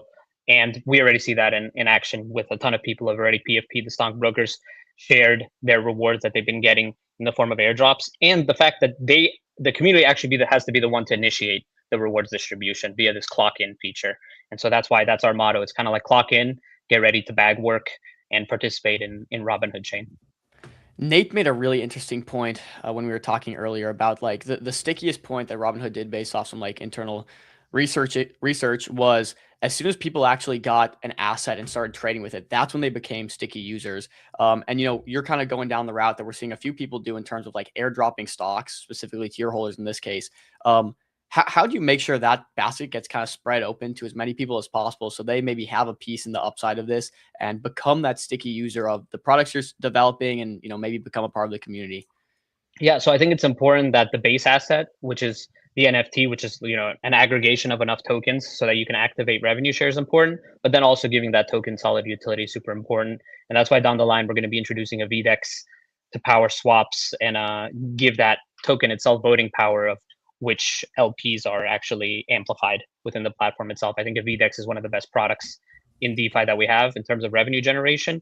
And I have to make sure that we build our moat around something other than token trading volume and NFT trading volume. That's our early essentially flywheel, and we expand the flywheel by adding these long-term utilities, which are given distribution through these NFT holders and their marketing power. And I think with the launchpad specifically, I think a lot of people will come to the stonk launcher who otherwise maybe have difficult time gaining traction launching in a classic launchpad setting, right? Because KOLs have a lot of firing power, but new individuals rarely do, especially if they have no voice on X. But a lot of people have great products. And the stonk brokers themselves will kind of become the curators. I think that the collective voice of the stonk broker supporting like a token that comes through on the stonk launchpad is going to be stronger than like an Ansem retweet at one point. Can I ask you something? Because we have so many projects come on this show, and I think we see a few of them go wrong in the sense that they don't really expound upon exactly what it is they're building. And an issue with something like this is when you have an extensive roadmap and you're building a VDEX, a launchpad, all these different things, it kind of gets convoluted, and then no one really knows what to rally and push behind like collectively. How are you guys thinking about that and trying to avoid like the convolution of all these different narratives, although maybe very cool and profitable, but how do you kind of coordinate everybody to make sure you have this collective push towards the most important things? Yeah, I think, you know, what's important to know is that the technology itself scales infinitely on its own. What I'm trying to build are layers that are inventions, less than a on-chain company. These are essentially inventions that work together and will exist on-chain forever. Right now we have 6 smart contracts working together to create our ecosystem. And by the end, we'll probably have 20 or 25, all pushing this dynamic flywheel where there's a lot of value alignment between NFT holders and, you know, the revenue that they're gaining. And that reflects, I think, upon the value of the token asset itself too. And I think that's a really big deal. In terms of how we focus that marketing message, I leave the marketing to the community. I think they're going to do a great job. And I believe that we're already getting some of the best holders in crypto who I've seen buying in that are CryptoPunks holders, that are BAYC holders, folks that are in the trenches and active every day, and their voice carries a lot of value. And I think they're going to be much better curators for the trenches than the classic KOL. Very interesting. So let's talk about this. Fern said, you know, you guys were here for the Robinhood testnet. Fern specifically said this is the most fun product to come out of it. So, you know, maybe there's a relationship there. But talk to us now about what this product is. You said it's unique to you guys. You were the first to do it with this token NFT collection. Now, I remember back in the day, we saw ERC 404, I believe it was, where it was tokens paired with an NFT. You know, one token equaled one NFT. How do you guys differentiate your product and maybe just dive deeper into what that product offering is? Yeah, so we're not using 404s and we're not using any type of token tax because these token standards don't scale with centralized exchange listings properly. That flywheel gets broken when they get listed on centralized exchanges. With stockbrokers, we're using a classic ERC20 and we're using a classic ERC 721C. And then the actual functionality that we get, the flywheel, is created by additional smart contracts. So essentially an AMM that exists between the NFT and the token, the NFT, where the fee is charged to essentially create these rewards. At the same time, the users who want to activate their NFT and then enter into the tiers of activation where they boost their rewards flow, those users actually have to burn the native token. So we get a deflationary aspect as well. We've gotten to about 10% in total supply burned. And every transfer of the NFT, so anytime the NFT is transferred to a new partner or holder, actually nullifies that activation status. So then it has to be activated again to push that flywheel forward. So I really want to focus in on this because I think this is where we lose a lot of people. I think it's we understand the solution. You guys have created something unique, and there are all these different steps to it. So understanding like each step, I think intimately is going to be interesting for this conversation. But you mentioned like this has to be unique to scale, and so because of that, you have all these different smart contracts and functionalities in place. So could we kind of just maybe focus from step one to kind of like A to Z on where each smart contract and each mechanism comes into play? Of course. Yeah. And, I understand that there's a lot of levels to this technology, but I think as crypto progresses, we're going to get more complex technologies. Like the hammer is a great invention, but the airplane is a better invention. It's also a more valuable one, and it's more complicated to build, right? The smart contracts themselves, right now, there's 6. And the first 2 core ones are the NFT contract itself and the token contract, which are paired one-to-one and activated via a standardized value in the number of tokens you need to get an NFT out, plus a 10% fee based on the value of the actual asset of the NFT itself. So that 10% fee goes up and down with the price of the token. Those fees go to the people who have the activated stockbrokers NFTs. The second layer of this is there's a loan feature where users can essentially take out a loan on their stockbroker, but they have to pay a 15% fee up front, and they have 1 year to pay it back. Those fees also go to the stock distribution system. The layer after that is the stock booster itself, and that's what's accruing all of these fees. And this is where the clock in feature comes. It's actually a contract that anybody can call. And so what we end up having is somebody in the community has to come through multiple times a day. It doesn't have to be the same person. It can be any person in the community, and clock in to pay the gas to distribute the airdrop reward to all the activated stockbrokers. And with that, we're getting that initiation of the community of bag working. To clock in to pay that gas, do you get like any extra distribution or benefit for clock? I mean, the gas is, I'm assuming, very small, but do you get any kind of benefit for doing that, making it more automated over time, obviously? No, it's actually 100% based, on giving. It's like 10 cents to make that distribution. And I think it's symbolic in a way that everybody gives back a little bit. And then, long term, you essentially, that definitely easily pays for itself. We've had users who have earned upwards of $5,000 in stock distributions already. Okay. So you have the smart contract for the token and the NFTs. Now, to burn an NFT and get tokens, there is a 10% fee. Am I understanding that correctly? Yeah, but you don't burn the NFT. You actually swap the NFT into the AMM, which escrows the NFT into the vault. Okay. So it's market made. And then the 10% fee is used to buy stocks, which are distributed to the active NFT holders. Am I getting that correct? Yeah, it's the 10% fee is deposited into this booster vault, the clock in functionality. That's where the swap and the distribution happens. So we're not actually initiating any swaps for stocks or any distributions ourselves. The community is doing that for themselves. A big piece of this puzzle is having the right distribution of stocks, the right index, the right basket, you could say. Is this a community vote, or how are you picking and choosing the best assets?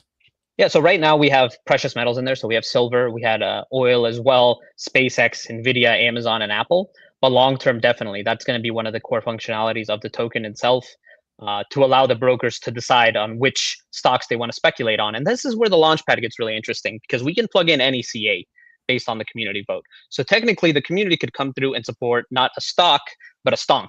So for example, whatever, like a cash cat.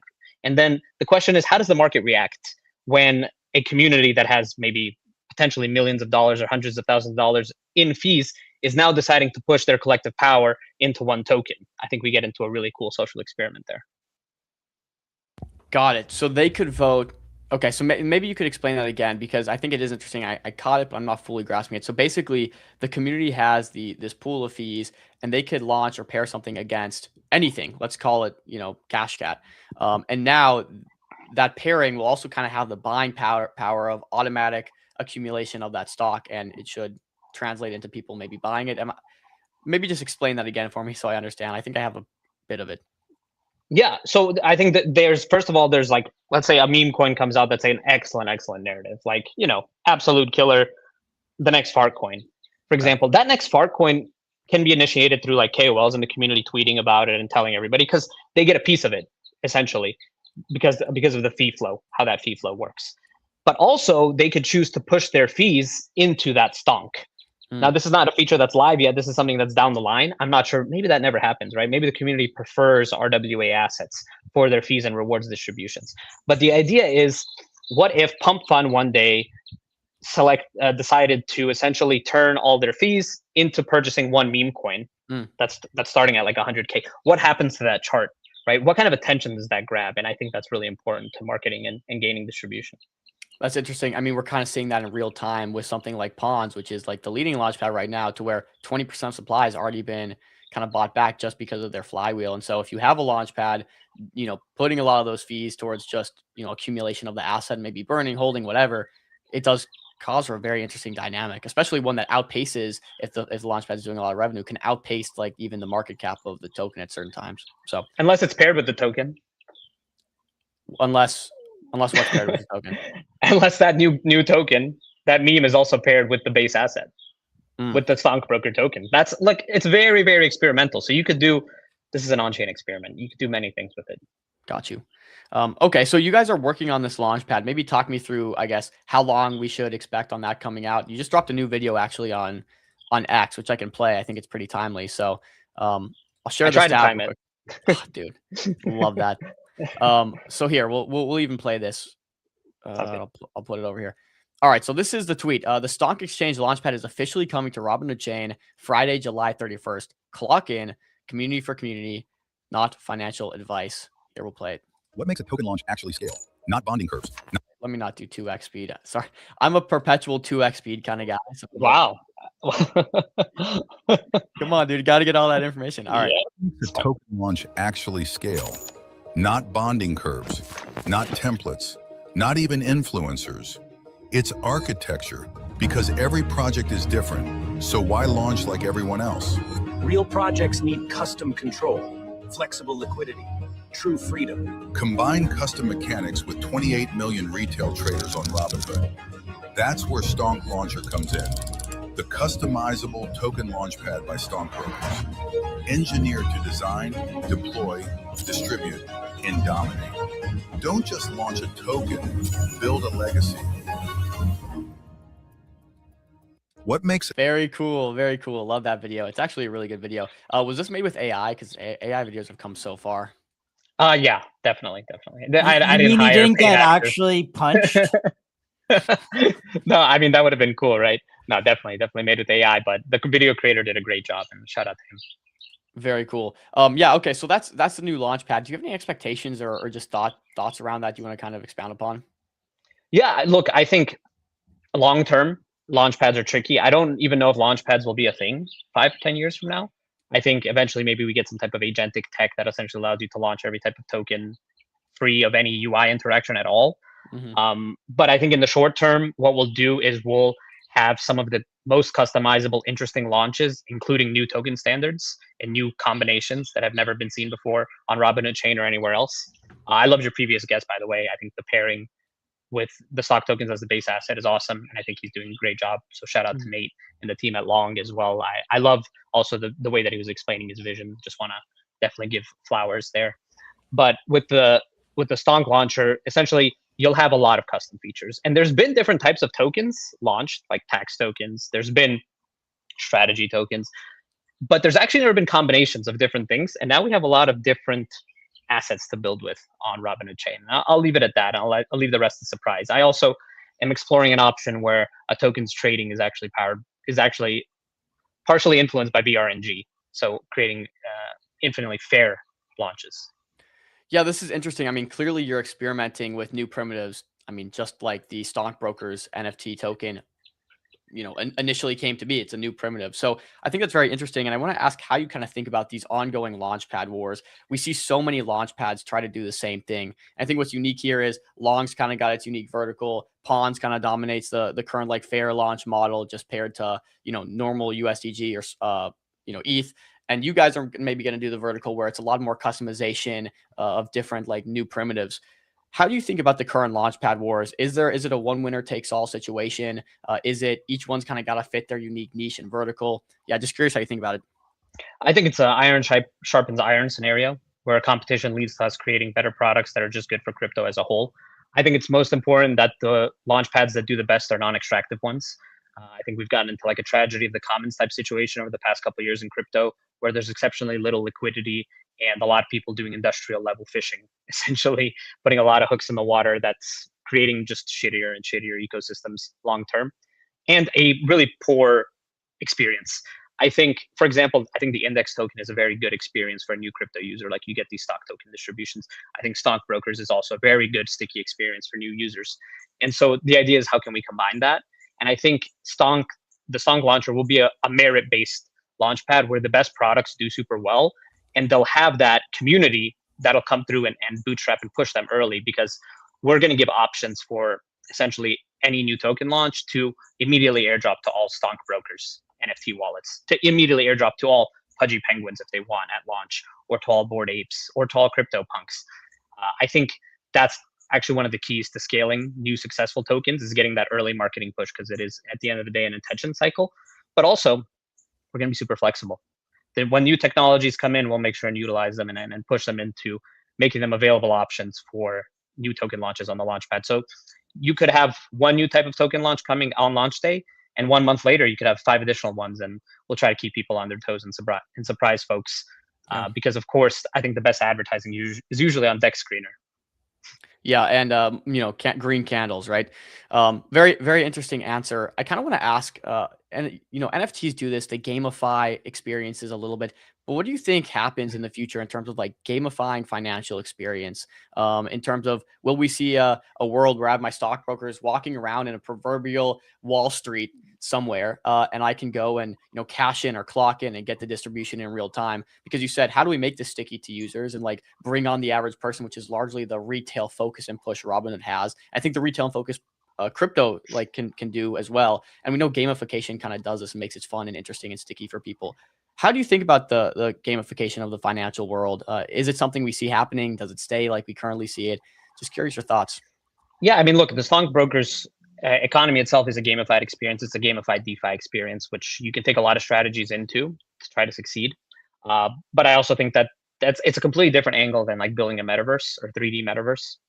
I think what Yuga Labs doing with Other Side, for example, is very interesting, and long term could be very effective for people who want to build things with that. But with stockbrokers, what I'm going to focus on is a permissionless building layer. So we're going to essentially allow community members who have their brokers to build out experiences using their brokers and that IP to expand our ecosystem. And if that goes into a metaverse and becomes a stock exchange that you can walk around inside of and clock in, so be it. I mean, layer 0 allows for cross-chain calls as well, so I don't see why that wouldn't be possible. Yeah, it seems like your whole mantra is very open to new experimentation.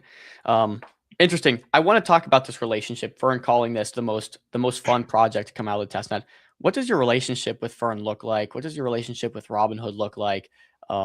Curious. Yeah, I mean, I think it's very positive. I've reached out for like building tools for, I needed a list of all the stock tokens that are available, for example, for the Stonk launcher, and I was able to get that very fast, which was very appreciated. I think Adam Fern and myself are cut from a similar cloth in that, working for Arbitrum Orbit chains, with him coming from Proof of Play and Pirate Nation, and myself working at Ape Chain. So I think there's a lot of similarities there. So we probably have some type of back-end solid understanding and knowledge on how chains operate and what things work and what things don't. And that probably leads to us having good and easy communication. Because I'm not saying I know what they're doing internally, but I understand how blockchain companies work. And what I'm most impressed with Robinhood Chain is that I know they have a huge team. And so far, I just want to say that I think their founder is S tier. I think Vlad Tenev and the moves he's been making are just like infinitely cool. I think the way Johan responded to Jesse yesterday was a very based response. It was an excellent response to a straw man critique, essentially, by Base against Robinhood Chain. So I think that level of experience lends to not only credibility, but easier communication.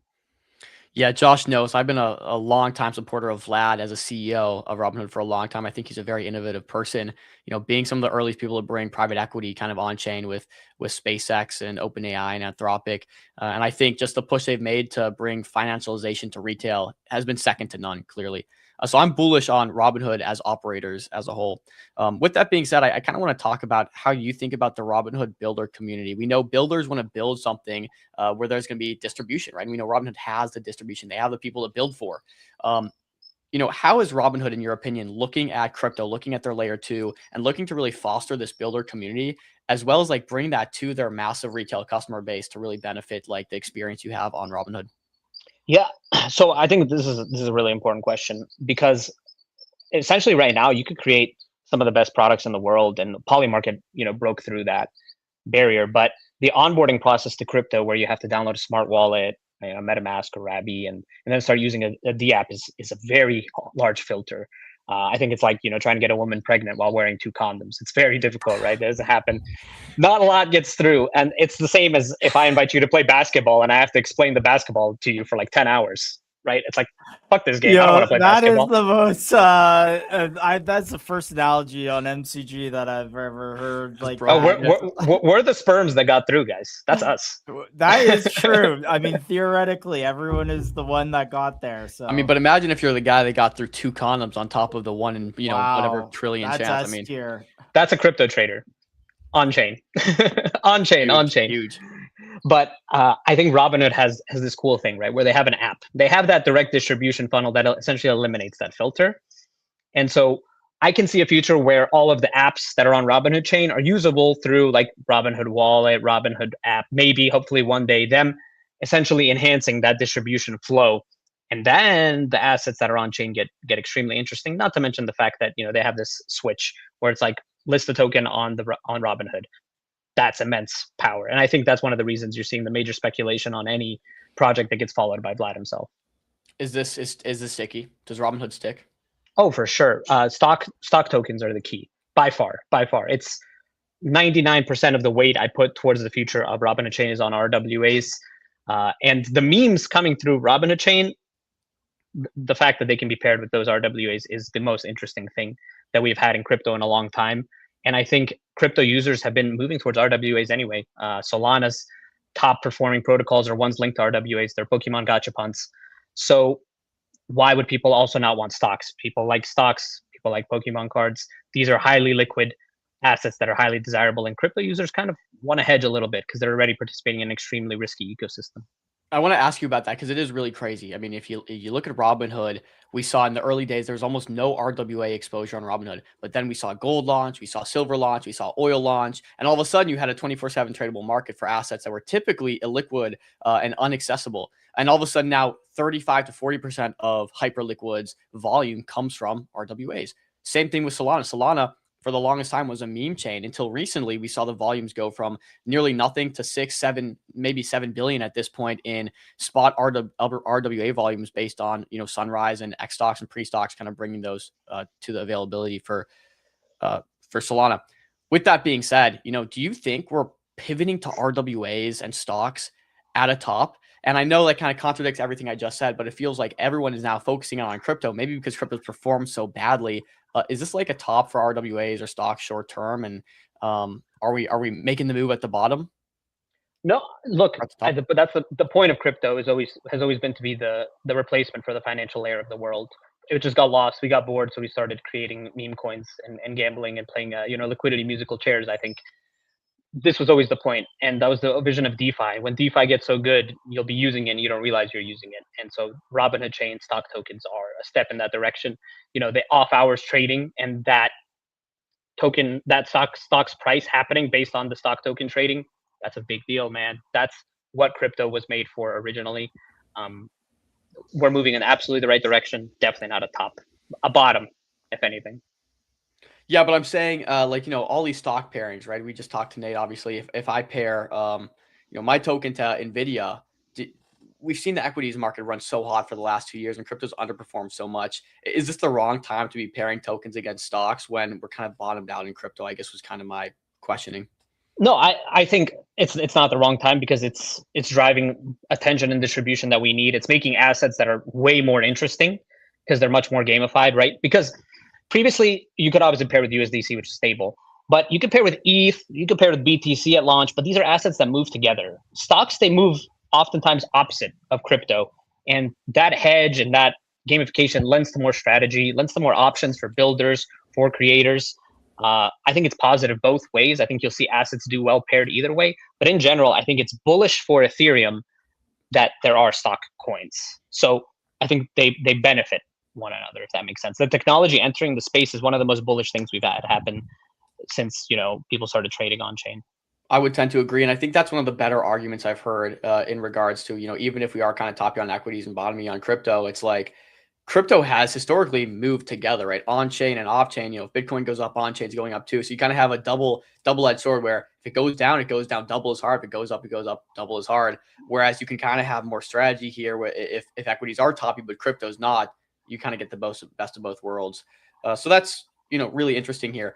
I want to talk about some of the numbers for stockbrokers. You mentioned like X amount of money distributed. Can you talk about money distributed, holders, just any kind of high level stats or numbers you could share with us that are interesting? Yeah, so we added a DeFi Llama support yesterday, actually, and that's on my Twitter page for Clutch Markets, where you can actually track the top protocols by revenue on Robinhood chain and volume. And we are just, I'm sorry? Did you guys hear a noise there?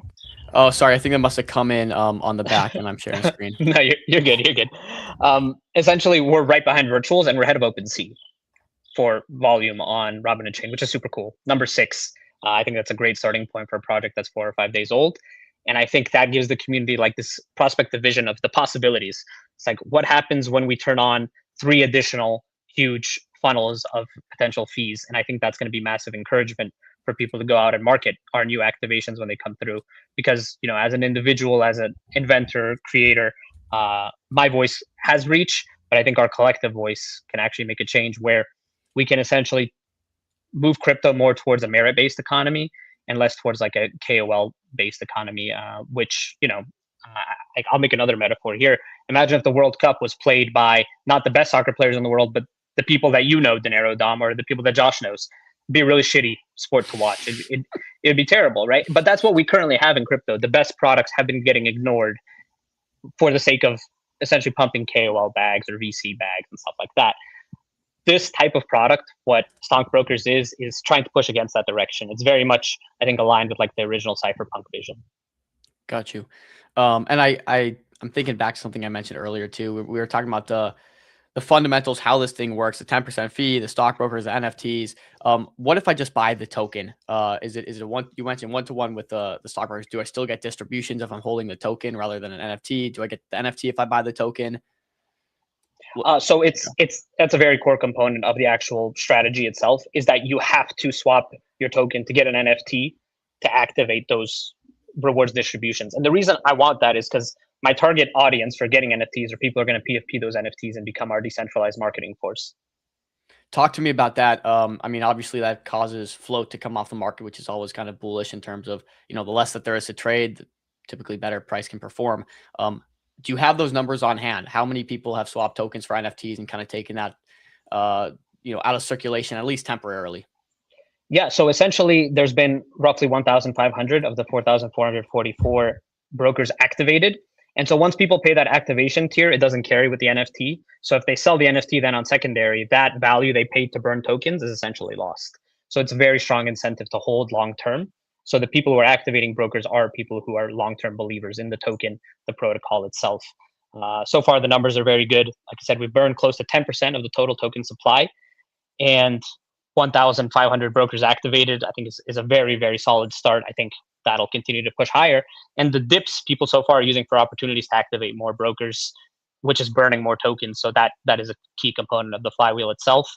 And at the same time, you know, a large portion of the token being held in these NFTs that are essentially saying they might as well be vested, right? Because of the incentivization layer here.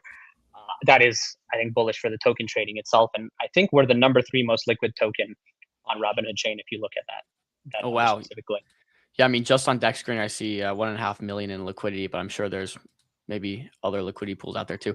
Pretty crazy. Let's talk through, I guess, roadmap, kind of future plans here. You mentioned like you've maybe got 25% of your roadmap done. You're working on the launchpad, the VDEX, maybe even talk me through a little bit more on what the thinking is around the VDEX and how that kind of functions. And yeah, just curious, roadmap, future thoughts. What are we working on?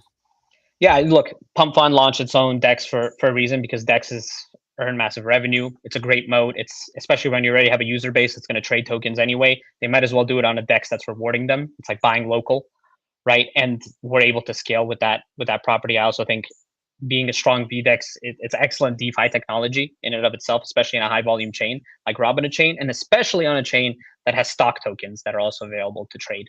I think that's a very key component of a successful DEX on Robinhood. I would love to talk about the fourth layer, which is maybe a little more complicated and less sexy at face value, but I think it's actually a huge narrative on Robinhood chain that we've never had really do super well on any of the other EVMs or Solana, if you don't mind. Yeah, I mean, we'd love to get into it if you could break it down for us. So phase 4 is essentially a decentralized options exchange where then users can take their stock tokens that are being held by their stockbroker or otherwise and essentially plug them in to decentralized options where they can, put their liquidity above the stock token price or below the stock token price and earn yield in the form of premiums, selling them as calls or puts. I think that's a super cool thing we can do on Robinhood chain. And that's something that I haven't been able to do on other chains because it would require paying for certain things like Oracle price feeds that are exceptionally expensive. But Robinhood chain essentially supplies us with that, which so huge appreciation to the team there for giving builders the pieces we need to succeed. How do you decide on what you want to build?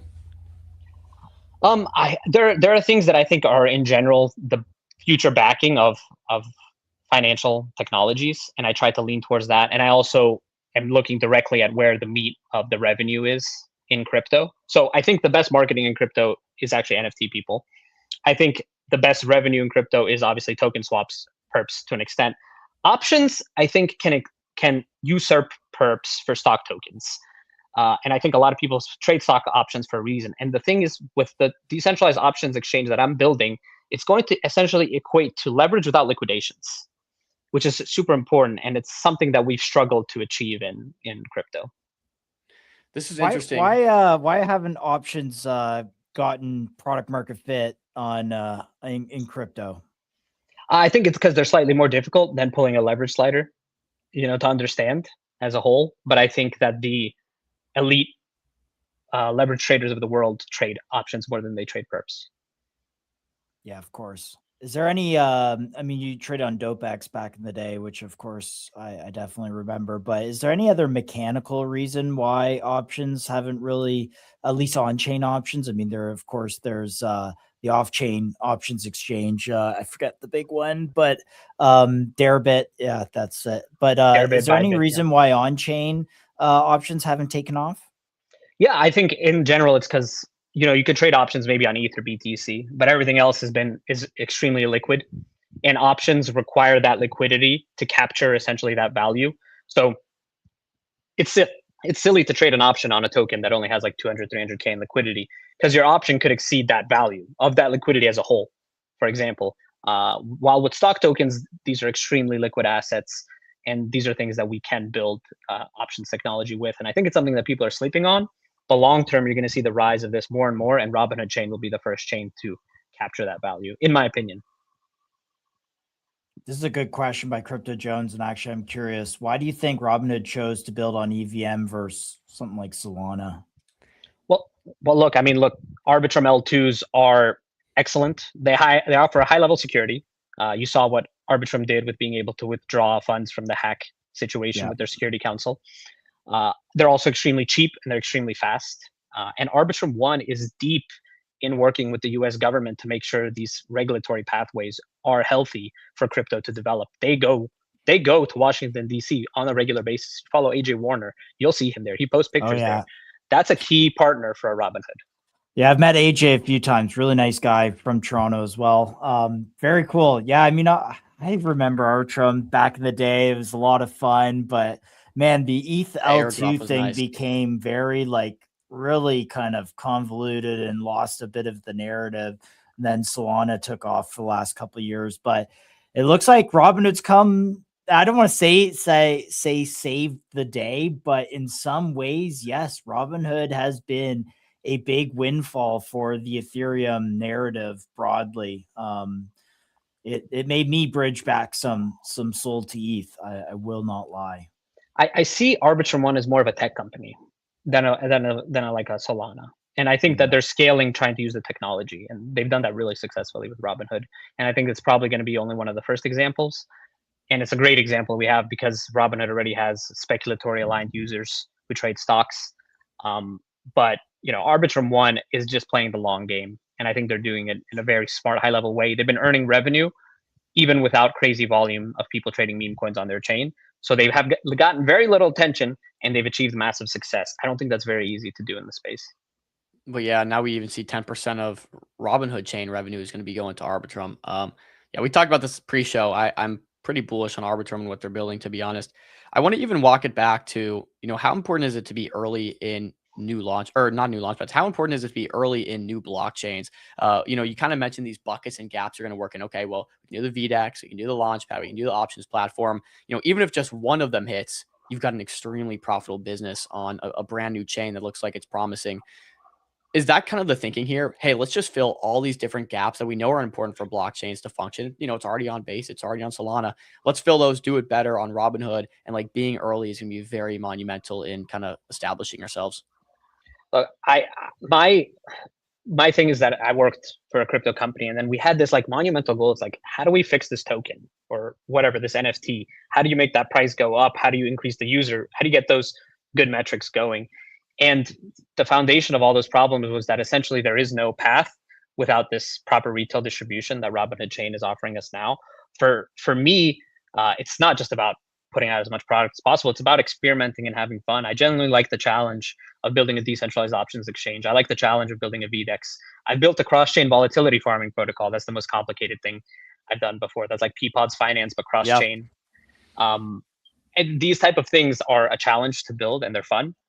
When I build things that aren't going to require me to have major overhead, so that they're long-term financial technologies, kind of like the CryptoPunks vision, something that exists outside of the founders. So right now, I'm not saying that this will happen, but somebody could just take the smart contracts from that stockbrokers are using and just host it on their own UI and call all the functionalities there. There's no external thing needed to run this.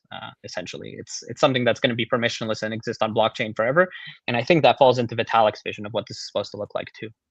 It does. I mean, it's a decentralized network that you guys are building here. So maybe talk me through the tokenomics of Stockbroker in terms of like, did you withhold some of the tokens or some of the NFTs for core contributors that are gonna? Because like again, the vision's pretty grand. There's a lot of things that need to get built. You're just one man. How do you like get core contributors to meaningfully contribute and kind of help push some of these economics back to stockbrokers? Yeah, I mean, so that's the part of the activation and the higher activation tier. So we actually had a user burn $15 million worth of stockbroker, which was worth like $60,000, to get 9 brokers activated to the highest tier. And the highest tier is known as partner. And so that user is then essentially a partner in the protocol, and they're earning a piece of the fees as long as their broker stays in their wallet and they don't sell it. If they transfer it or sell it, they lose that activation tier. The broker does, that is. It doesn't transfer with that. Those people, I believe, are going to be the core contributors. I think it's a grassroots movement, and I think that's what crypto was supposed to be. It's not the VC route; it's the opposite. It's the trenches running the trenches. Yeah, that's interesting. I think it's a lot easier to build something alongside somebody or a community than it is to do it by yourself. So I could see the blind leading the blind, as I like to say. No, I'm kidding. Maybe. Either way, it's very interesting. I don't know. I think we pretty much covered the full thing. I was glad we could get into the details of how the inner workings of how everything works here, because I think it kind of can be a little daunting to the average person that's just looking at this. So it's really beneficial and valuable to get the breakdown here. Is there anything we missed? I mean, we covered the roadmap, we covered the origins, we covered the mechanisms. We covered Robinhood. Anything we missed here that you want to touch on? No, just I'll give a disclaimer that none of this is financial advice. This is on-chain experimentation. Don't risk more than you can afford to lose. Don't buy this asset or any asset more than you need to, so where you could not sleep comfortably at night. I would say. I hope that in these early stages, and I still think we are in the early stages of crypto, people get into projects that are genuinely fun and communities that are fun, so that when you log in, you don't have a headache or anxiety looking at charts, and instead you actually have a good time trading cryptocurrencies. We love the disclosures, but isn't it interesting that the things that always run the hardest in crypto are the experiments? I mean, people can come and try to bring Web2 companies on chain or try to redo the same things I've done over and over again. But time and time again, crypto, the things that run really hard for crypto are the uniquely crypto offerings that are experimental and are new. And like, great disclaimer here to give everyone, but it is kind of, beneficial. It can be very beneficial to be early on these experiments and primitives. Absolutely. And, it's the two wolves thing. I think we've captured that ethos well. Got you. Crypto Jones says, here's maybe just a little tidbit here. Leave us with what you are most excited about in crypto space going forward. This is just going to, simple farmers take. We like your insights here. So what are you most excited about in crypto going forward? Yeah, I'm most excited to be able to speak to my wife and have her use some of these assets to where we get to the point that she believes it's real and real money. I think that's going to be an excellent future. Right now, it's difficult. I feel a little bit isolated talking to crypto with people who aren't you guys. You guys are obviously super intelligent, super tapped in. You watch videos on 2x speed. What more can a person say? I might have to start trying that. That's some serious shit. I maybe have some mushrooms and watch podcasts on 2x speed too. There you but go. Yeah, I'm excited for us to move out of isolation and into the eyes of the general public as an accepted financial layer and not a black sheep of the planet Earth anymore. If you can do that successfully, and I can bring this to the family cookout, family dinner, and my uncle and everyone else can see this for the way I see it, I will be forever indebted to you. So, more power. Me too. Thanks, All guys. right. I appreciate it. This is a great conversation. We'll have to get you on. It seems like you're moving fast. So maybe once this launchpad's out, maybe once the VDEX out, let's get you on and talk about it. But this has been fun. Thanks, guys. I appreciate it. You guys have a blessed day. Peace. You as well. All right, Josh. Two exciting ones, boys. Yes. Sorry, I'm just guys, I'm making connections for you guys that are hopefully beneficial to our Solana space as well. Yeah. This conversation has been bullish on Robinhood. Guys, Crypto Jones, man, I'm going to get you at some point. Robinhood is sticky. And I think it goes back to what we've been saying over and over and over and over and over again, right? Not only do they have the wherewithal to bring something to market like an L2 chain, to bring a financial crypto app, blockchain to everybody, not only do they have that ability, but they have the ability to really foster a builder ecosystem, right? Can we bring great builders on Robinhood because we have the audience that they can build for, right? People don't want to build for nobody. And that's been some of the issues on basically every other chain outside Ethereum, Robinhood, Solana, and maybe Base is you're building for nobody, right? You're building for a ghost town. Robinhood, you're building for a very big audience of financialized users. And I think that's very interesting. So if they can lean into this builder community, lean into the experiments, lean into people trying new things, we might actually see some really meaningful stuff come out of the Robinhood chain. And again, they have some build for. So it's what it keeps going back to. Dom lives life on 2x, fueled by Colombian marching powder. Yeah, dude. Colombian marching powder is a great way to put it. MCG's not successful enough for any of those antics to be going on. Not Colombian, but you go to Mexico, you can get it a little cheaper, but the Colombian, creme de la creme. Dom, I need you to be on stream and healthy. Let's go. No, careful. I don't want to be. Guys, we've been doing this for a year straight. How do you think we do it? There's one little grain of some bad stuff in there, and it can end it all. We don't advocate for that. Yes. No, don't do the slopes. No bag. The fentanyl risk is not worth it. Nonetheless, I do everything on 2xp. That's a little bit lower. Okay, that sounded so corny. But I actually watch all my videos I watch are 2x speed. I will not watch anything on 1x. Podcasts are so slow for me now. I've just trained my brain to it, and it's got to be 2x. I can't watch. I almost can't even watch podcasts anymore. Live streaming has ruined it for me because live stream's just so more organic and fun and laughing. And I mean, unless it's like Jensen Wong or something who I listened to on Lex Friedman yesterday, it's just yeah. Sometimes I'll do 1.5 speed if they talk really fast, but it's never one. It's never ever 1x unless it's like cinema. Unless I'm watching something like a launch video or something I want to get the full experience of. I'll do 1x speed. Farmer's Pitch has me more interested in Robinhood chain. Good, Crypto Jones, we're gonna get you, bro. We're gonna get you. And I can understand the cope here. Watching our Discord print at absolutely every single turn. Nonetheless, guys, if you enjoy that episode. MCG goes live Monday through Friday. We're covering everything that's new in the market. We're probably the only live show that's covering the people that are actually building on chain, launching new products, giving you guys actionable insight. So make sure you follow MCG Live on Twitter or YouTube or Twitch or all of the above, because everywhere. we do show up every day. Mandatory. Everywhere. We have 850 subscribers on YouTube. We should have 13,000 if you're following us on Twitter. You gotta also follow us on YouTube. You'll get all the recordings there. Plus, shout out our Ave holding down the YouTube viewing audience, which is growing, by the way. I'm noticing more and more lives come from YouTube, which is great. But guys, I have to do a shout out here because we know that Meteora staking has gone live. Meteora staking has gone live finally. And you know what? One of the things that, with this new exciting hype around Robinhood chain that we're starting to see is that Sunrise DeFi are bringing these assets like CashCat, like others, hopefully, that are being deployed in Robinhood are also being deployed on Solana. And there will be liquidity providing opportunities. Meteora will definitely benefit from those. So go, potentially buy some MET if that fits with your investment thesis, but then go stake it. And to stake it, you need a code. You need MCG as your code. Don't use any other code. Don't tell your friends. Don't use any other code. Use MCG. You go to meteor.ag-ref-mcg. The link is literally right there. Go LP on Ansem, go LP CashCat, all those things. If you want to learn how to LP, Fabiano has a really great explainer here that kind of breaks it down of how to do this. Why LPs exist, how their impact on trading is better, right? You get better entries on buys. You're not destroying the chart on sells. Where DLMN comes in, the different strategies, what's safe versus risky versus very risky. All the good stuff, everything, how to position, the type of strategies that we talk about on this show. Worth the read. So go through, learn how to LP on Meteora. It is honestly the most positive EV thing you guys can do.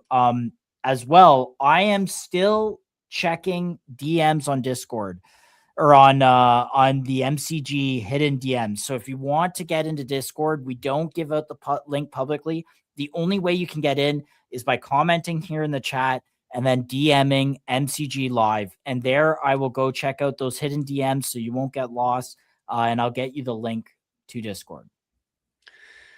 That's right. And of course, big shout out from you guys. We would not be here today if Meteora hadn't stepped in at a crucial time to keep us going. So we couldn't express that. In fact, Monday next week is our 1-year official anniversary of the MCG Live account. Is that real? Wow. Going live. It's the official anniversary. So the lures, we started streaming in April. And then we're doing it for free for like 3-4 months. Meteor stepped in, and that is exactly 1 year ago to Monday this week. So I am going to put out a video thanking everyone next week. So look out for that. But yeah, bottom of our hearts, we really appreciate everything you guys have done for us. So yeah. Hopefully, man. Hopefully growing pockets, unlike most of the industry. Yeah, I hope so. But yeah, we can, if you guys have anything you want us to check out real quick, we can. It looks like generally markets are taking a bit of a pullback in general on Robinhood. I think it's a great opportunity. And hey, you know what? Shout out Meteora, shout out Sunrise DeFi, because people like Crypto Jones, if you're not bullish on Robinhood, you can just trade it on Solana. Okay, we don't have to be bullish on Robinhood. We can just trade it on Solana. Yeah. So that's the caveat there. But let's look at the markets here for Robinhood. Everything's on a bit of a pullback, which I have been waiting for, because I notoriously kind of faded the initial run up of Robinhood. And if you think Robinhood's going to be sticky, the best thing you can do is probably position in the leaders, right? What is Vlad following? What is Robinhood leaning into? And I say this time and time again. It's very, very clear. He's leaning into RWAs, right? He's followed Index. He recently followed Pawns, which is like the leading launchpad right now. And he's leading into agentic finance, right? They released their MCP. Can we bring agentic finance to life? If you can position in these two things, I think you'll be very, very good. The leaders, try not to find LARPs, right? There's few and far in between that aren't LARPs. But if you can position those and you think Robinhood's sticky, I think we'll see a handful of those run to 100 M's plus, just like we did on the other chains. This is just a repeat of the same playbook. With that being said, let's kind of take a look at the general Robinhood chain, and I'll tell you guys what I'm looking at or / positioning in. If you want the meme exposure, I mean, you can't go wrong with the leading meme, which is Cash Cat. I won't buy it probably, but I wouldn't be surprised if just like on Base and Solana, we saw the flagship memes run on there. I wouldn't be surprised if we see the same thing for Cash Cat. So 55 million, not my thing, but it is there. Pawns. Do you think it breaks that local low there and could, give you the 40, 35 area? Yeah, I do think here, and I'll even try to reload this for you so we can get a visual. I do, Josh. I think we have a bit of rolling over to do in Robinhood as we reset and kind of go for the next leg, shake some people out, the tourists, the people that are here for a quick flip, get out of here, and then I think we kind of revive and just run as a whole. So I think this does roll over. I think we probably get a pretty violent rip down to, I think 30 mil is probably reasonable. You probably get that. So, and that's not just exclusively Cash Cat. I think we see that for a lot of the leaders because they've been running so hot. And we did see people bridge very early, get positioning. So yeah. So Cash Cat probably rolls over. I would say if you want exposure to the leader for memes and Robinhood, it's obviously Cash Cat. Pawns is the leading launchpad. They're making a lot of money daily and they're burning a lot of daily. I mean, they've already burned 20% of supply. And I think if you do the price to earnings right now, it's at literally still a discount on Pawns here. So I'm watching this. I think if you get back down to, I do not think we're going back down to 10 for the leading launchpad. But if we get back down to 20s, we're at 20 million, but if we get back down to 0.02, I think we become very interesting, which would put this at, maybe like 15 million, which is not bad for an early launchpad if it's going to dominate the rest of Robinhood and Robinhood Sticky. And they're doing buybacks at a higher rate than, like Pump Fund and stuff. So you got the hyperliquid style mechanism for the leading launchpad. The revenue's outpacing, basically yearly. Like in 1 year's time, if they keep up the same revenue, they will have burned all of supply. So I would say look around there. And Deck Screener pisses me off because I've drawn out this box like a million times. It keeps deleting it. So look around there for Pawns. Why Pawns is on a dip? Obviously, Robinhood in general is kind of taking a little bit of a dip today. But also, I think I know. Look at what Noxa posted recently. Okay. Notoriously, Noxa wrecked me, which my experience early days of Robinhood have been brutal because I didn't bridge early. I late bridged. Noxa was the leading launchpad by a mile. They generated 10 million bucks. Very simply put, I'm like, well, Noxa, the token on the DBK chain, the original ecosystem token, is going to be the one that runs. They, of course, say they're sunsetting shop. They're not collecting fees anymore. Noxa basically leaves the door wide open. That's when Pawn stepped in. So I lost a lot of money. I lost like 4 ETH. Not a lot of money, but it depends on who you are. But I lost 4 ETH on Noxa. Lost 4 ETH on Noxa. Missed the rotation to Pawns because it was too early for it to be established as a new rudder. And then Pawns did exactly what I thought Noxa should do. Like exactly what I thought the leader should do. Go to 40, 50 million. Thesis was spot on. They fumbled the bag, wrong asset. So I'm gutted about that, which why I'm very happy to see it pull back and give me an entry opportunity. But these fuckers are trying to strike again, dude. Noxa released this video today, a minor setback for a major comeback. Unclear if this is same team, new team, LARP, what it's it is. It's a scam for sure. They're just going to take more money. Scam for sure. It's drama, but it's caused a bit of a pullback, which I think will probably age to be a good entry for Pawns. But let's watch the video because we got to stay tapped in.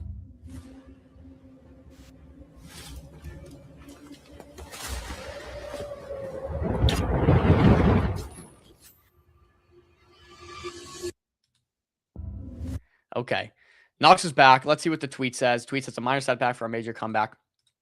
Now, here's what people are saying. Some people are saying, okay, originally Robinhood, and this is just like total think tank behavior. People are in their own think tank, just making shit up. And people are saying, okay, Noxa got shut down because Robinhood came up with some legal stuff. They hit them. They were forced to. But now Robinhood's acquired Noxa. And they're coming back, and this is going to be the launchpad that Robinhood now owns. I don't believe that to be true. I think people are making things up, kind of bull posting, working their bags. I do think it's a scam team that's trying to just capitalize off this. And yeah, Abe, they fumbled. Very rarely have I seen harder fumbles than Noxa. But I think these are obviously scammers trying to extract. So that's the drama with the Launchpad. I just had to cover it because it's in the title today. The Noxa posts are by guys that bought the domain, nothing to do with it. Yeah. Yep. No, you're right. You're right, Hollow. Completely right. But it's nice drama. It's nice lore. Imagine Robinhood chain popping off and you bridge to a dead chain. You funny. Is that in reference to Solana? What? Solana's not a dead chain. Yeah, I don't know what the context there was. My prediction is when the market tanks next month, Robinhood goes down with it. When the market tanks, I don't like. Do you expect a massive capitulation for crypto? Like we've kind of already seen that. Oh, DBK. Oh, yeah, but if the DBK one was going to migrate to Robinhood, which obviously would have happened if it kept up, it's like the only exposure you have, and we know that friction points are oftentimes very good entries. And of course, the Robinhood Noxa coin was like not launched by the Noxa team. It's just a random person that launched a Noxa, a token with a Noxa name. So like the Noxa Robinhood one had no correlation whatsoever. So it was just totally uninvestable. I don't think we tank in the crypto markets. I mean, I think we're kind of towards the bottom. We might again kind of revisit those lows, but I don't think we tank. But it is fair to say if we do, Robinhood probably gets a nice pullback, which I think is opportunity. Yeah, I just don't see it not coming back. I don't see Robinhood not coming back. They're gonna bull post it. Robinhood's gonna talk about it. They're gonna lean into it. It's not gonna die.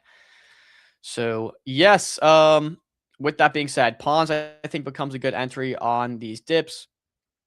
I think Vex is clearly the AI trade right now. I think it's got over 1,000 downloads. They were adding a lot recently.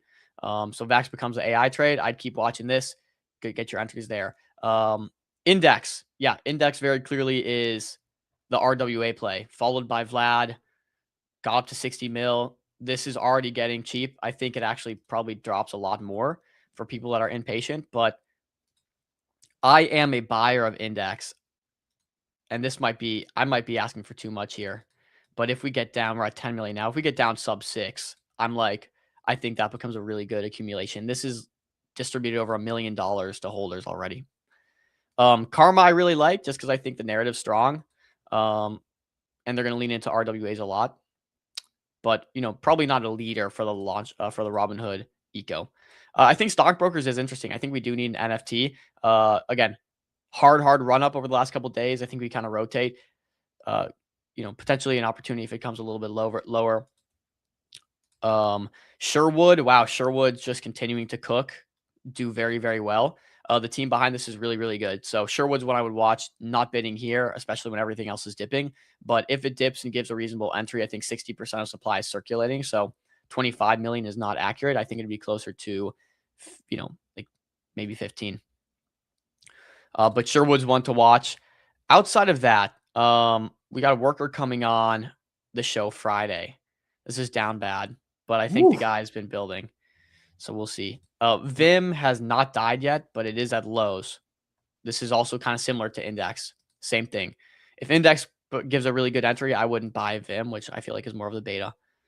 AI, of course, we had them on Nate on the show today. This will be the leader for stock pairing tokens. I don't bid here just because I'm not a big meme guy. It doesn't represent economics run from up the like platform. crazy. Yeah, I don't bid that here, but for the narrative, it may be a good one to buy on the dip. Up is an interesting one. I need to understand this better. I think a lot of people don't understand this. Let's see. I dropped a CA in the private for P. Oh, okay. For P as in like PEA. Do you want to cover that one? Yeah.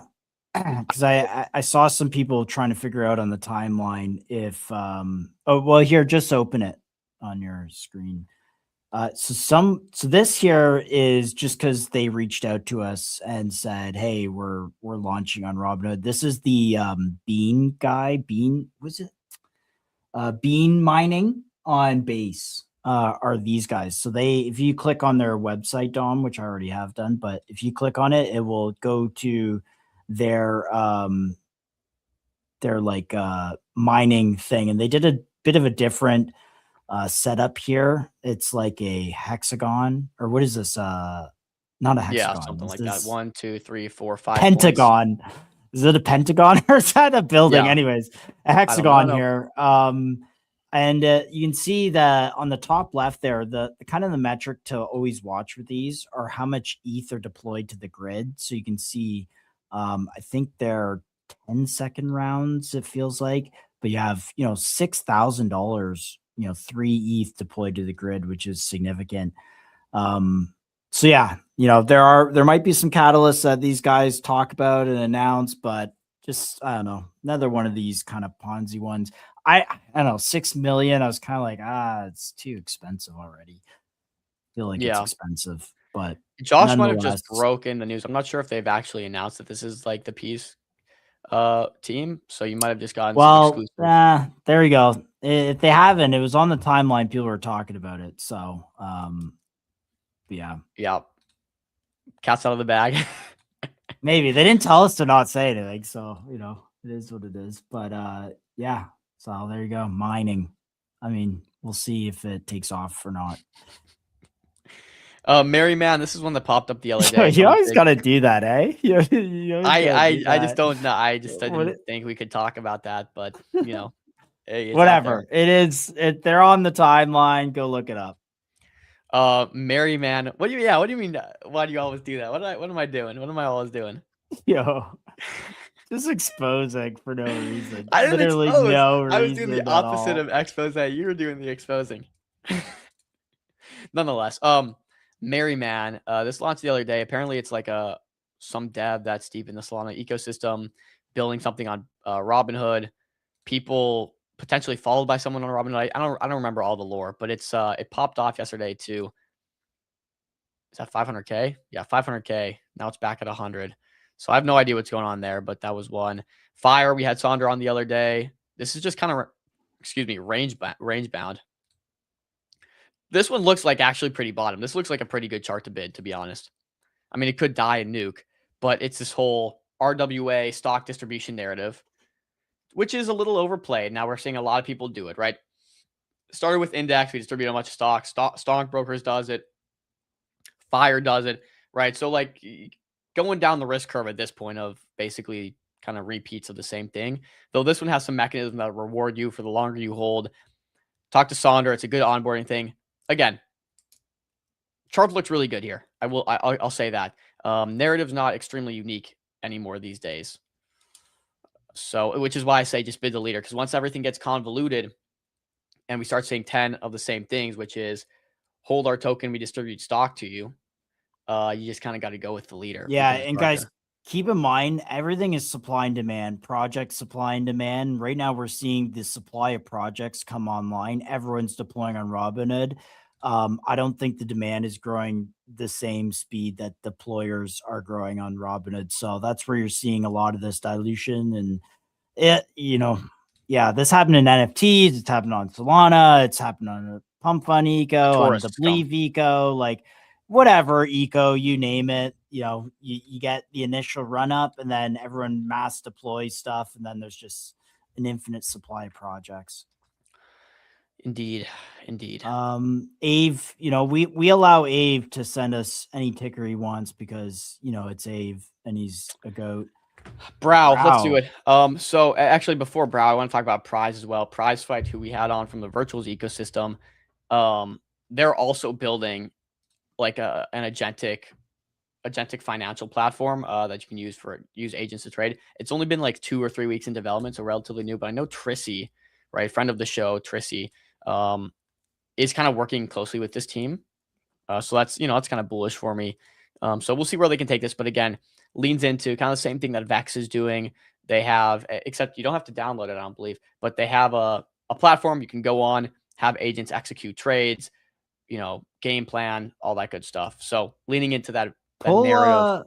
Raxol, Raxol. We covered Karma Vex already, but what about Raxol? Yeah, where is Raxol? Here, okay. Yeah, Raxol and the team, I think, is what you need to phone home about here. The team is highly technical, and I think they're very good. The thing that becomes unclear is how the success of Raxol like benefits the token at all. He mentioned there's all the money that flows through it, there's like 8 basis points or something like that buys back and burns the token. If I remember correctly. I mean, you'll have to go back and watch it for yourself. But yeah.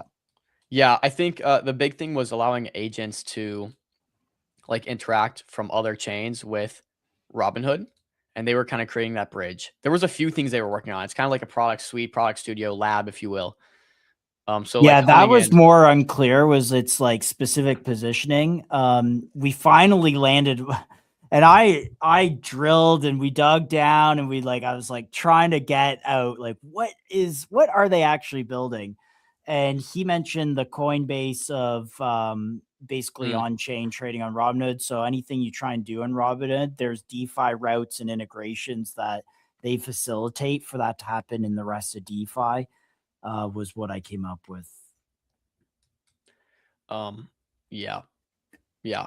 I mean, go listen back to that interview. All right, let's check out Brow, and I guess this P information is out there, Josh. So I was getting grilled for no reason, to be honest. But well, you've done that before, I will say. So hey, you know what? I want to make sure my audience gets the most latest alpha. This is true. So sending me an NDA next time, guys. Send him an NDA.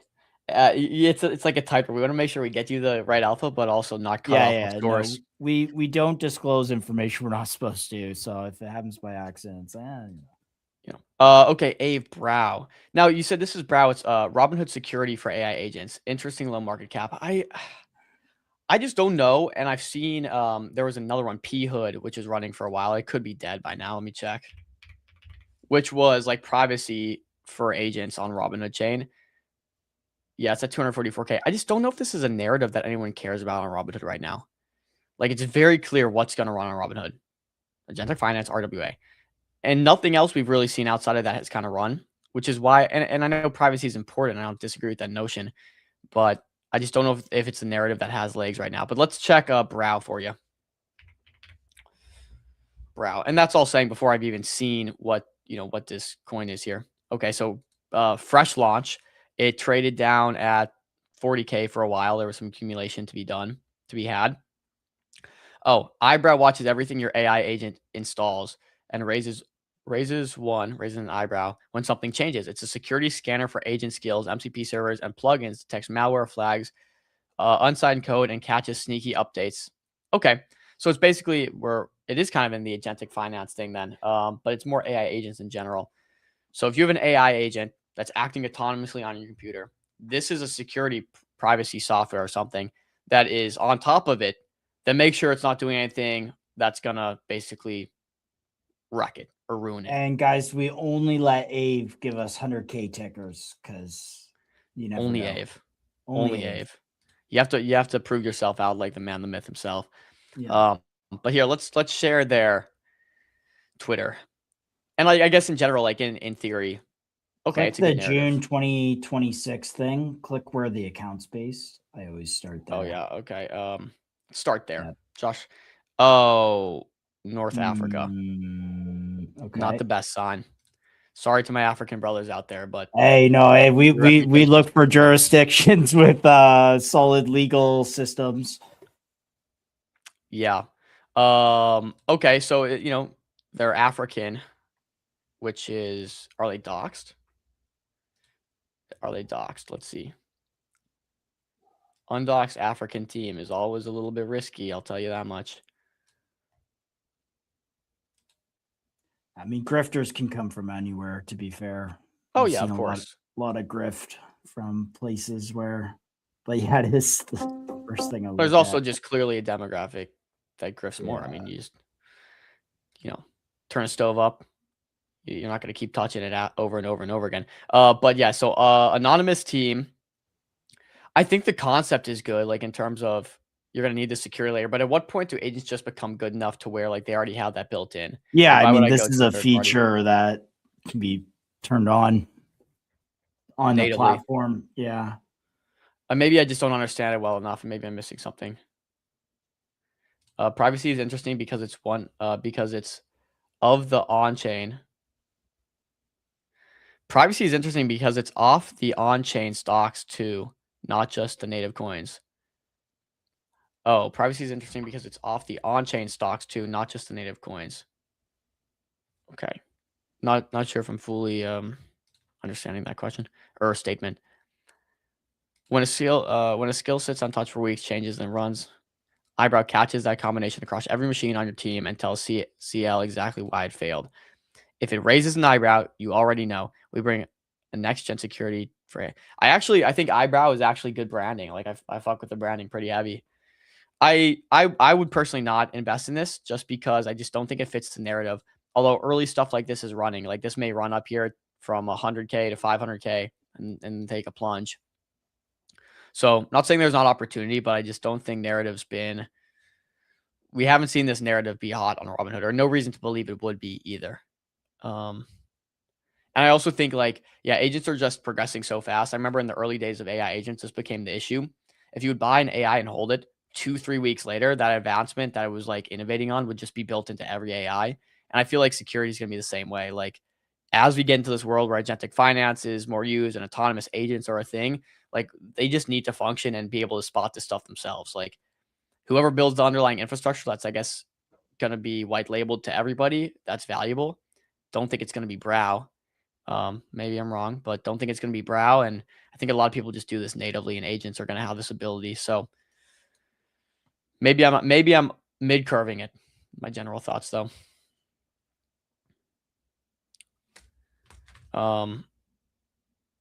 Yeah, Ave does have Ave is a cooker. He had AI early. Top Funnel will also take micro caps from. Yeah, Darth Infral's a techie guy, so he might have some more info here. It checks if the plugin, skills, connectors, etc. Your agent installs are safe. Right, but is that super novel? Like how many people have built this solution, and will this not be just built into every autonomous agent in the future? Is kind of my question. My thinking is yes. But I mean, yeah, you want safety on chain for sure. Just think it's kind of a bit of a nothing burger. So yeah. All right, but that's kind of what I'm looking at. I think Vex is becoming a very interesting target here. You got to think, what is Vlad going to follow, endorse next? Not endorse, but follow. It's got to be, I think, an agentic, someone building on the Robinhood MCP or using Robinhood on the back end to build an agentic solution. Darth Enfrel said, it's not novel regarding Eyebrow. It's not novel, but could be useful if it is done comprehensively. Agreed. I think for us to bid something like this, though, we would need to see the team talk about it, hear their background, hear their tech experience, because this is the truth. Yeah, it's not a unique product. It is important, but we have no way of validating if it's better than the next person or if the team's going to be able to execute without talking to the team. So that becomes a bit of an issue. Because it is a common issue when OpenClaw becomes super popular. Became super popular. Yeah, that's kind of my thinking exactly. Remember that guy? There's this guy, I don't know if it was Opal, or what project it was, but he said that he had to leave a hackathon because his dad showed up for a tea time because his OpenClaw SMS'd his dad saying, hey, show up for a tea time at this time, and they had to leave and go golfing. That was the early OpenClaw days. Yeah, there's a bunch of examples like that. Yeah. All right, boys, I think we're going to call it here. Keep it, I say short and sweet, but we're on 2.5 hours. But keep it relatively short and sweet and get to it. Guys, MCG's cooking a lot on the back end. Maybe I give some narrative building here without exposing exactly what we're doing. We were trying to get it going. So make sure to go meteor.ag-ref-mcg. Please do that and go sign up. Even just buy 200 MET, which is $2. Helps the show. It definitely does help the show. Yeah, guys. And with that, MCG is building a lot of stuff internally, building APIs, building tech, building some cool stuff. And we're also working on something I think is going to benefit a lot of people here. The truth is, launch pads are a high margin business.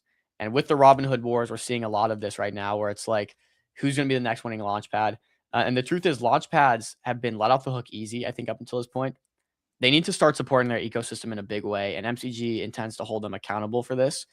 So we're working on some stuff on the back end to make sure projects don't launch on the wrong launch pad. They launch with the right people that are going to give them the right resources and support to build a successful company based on what they're looking for. So MCG is leaning into this. We're going to hopefully be able to launch this pretty soon and help good teams get in contact with the right people and go further in their journey. So we're excited about that.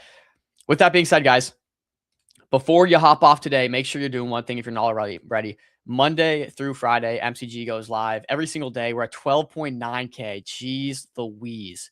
Almost at 13. I mean, we were at 12.5 at the start of the week. Insane. We're getting 100 a day. But if you haven't already, follow MCG. It is simply the best way to keep up with any new on-chain trend. In this case, it's Robinhood. And we have been on top of every single development in Robinhood since day one. I would argue crypto in the last 12 months, X402, MetaDAO, everything from 100%. the beginning. So follow MCG. If you're not, you're simply missing out on Edge and Signal. So follow MCG. Of course, follow your lovely co-hosts. Yeah, like and retweet. We're posting every day live Monday through Friday. It's only going to benefit you guys to be on here and keep up. Guys, we appreciate you. Really, there's so much gratitude I think we feel on a daily basis for our sponsors, the people that support us, the people that show up every single day and chat in here. It makes it fun when I can talk to, Ave, Top Fumbler, Darth Infrel, RJ, Roman, right? All our people. It makes it fun and exciting. And we're building a great community of really sophisticated investors, guys. So this has been great. So much gratitude. Till next time. Till tomorrow. What's okay? I guess I gotta go and tell you guys what's on tomorrow's schedule here. I can't recall. Make sure if you have tickers, make sure they're dropped in chat on any of our streams so we can talk about the projects. Yeah, definitely. Generally, nothing less than like 100, 200, 300K unless you're Ave or Top Fumbler. But I mean, even Ave has good calls. So even Ave has good calls. Josh, is it you and I Thursday or Chill and myself? It's you two. I'm off tomorrow. Okay, so Chill and myself are going to be on Thursday. We're talking to Wode, which is another launchpad. AJ is obviously a longtime builder in the space. And then CPX, which is we've covered on Easy A doing the inference stuff. So kind of standard. A lot of this stream tomorrow, I think, is going to be, we're going to get a lot of Chill's takes, right? Chill's obviously leading, dare I say KOL, leading influencer in the Robinhood sphere and scene right now. So getting his thoughts, what he's seeing in the market, big time going to be happening tomorrow. And then Friday we have one, which is the worker dev who's been grinding for a little while. Maybe I get someone else. So if you guys have recommendations, drop those in the comments, drop those in the Discord. That's the goal. We're going to try to get all the best, most relevant founders on as we have done. So, all right, guys, that's going to call it today. We appreciate you guys. Till tomorrow. Peace.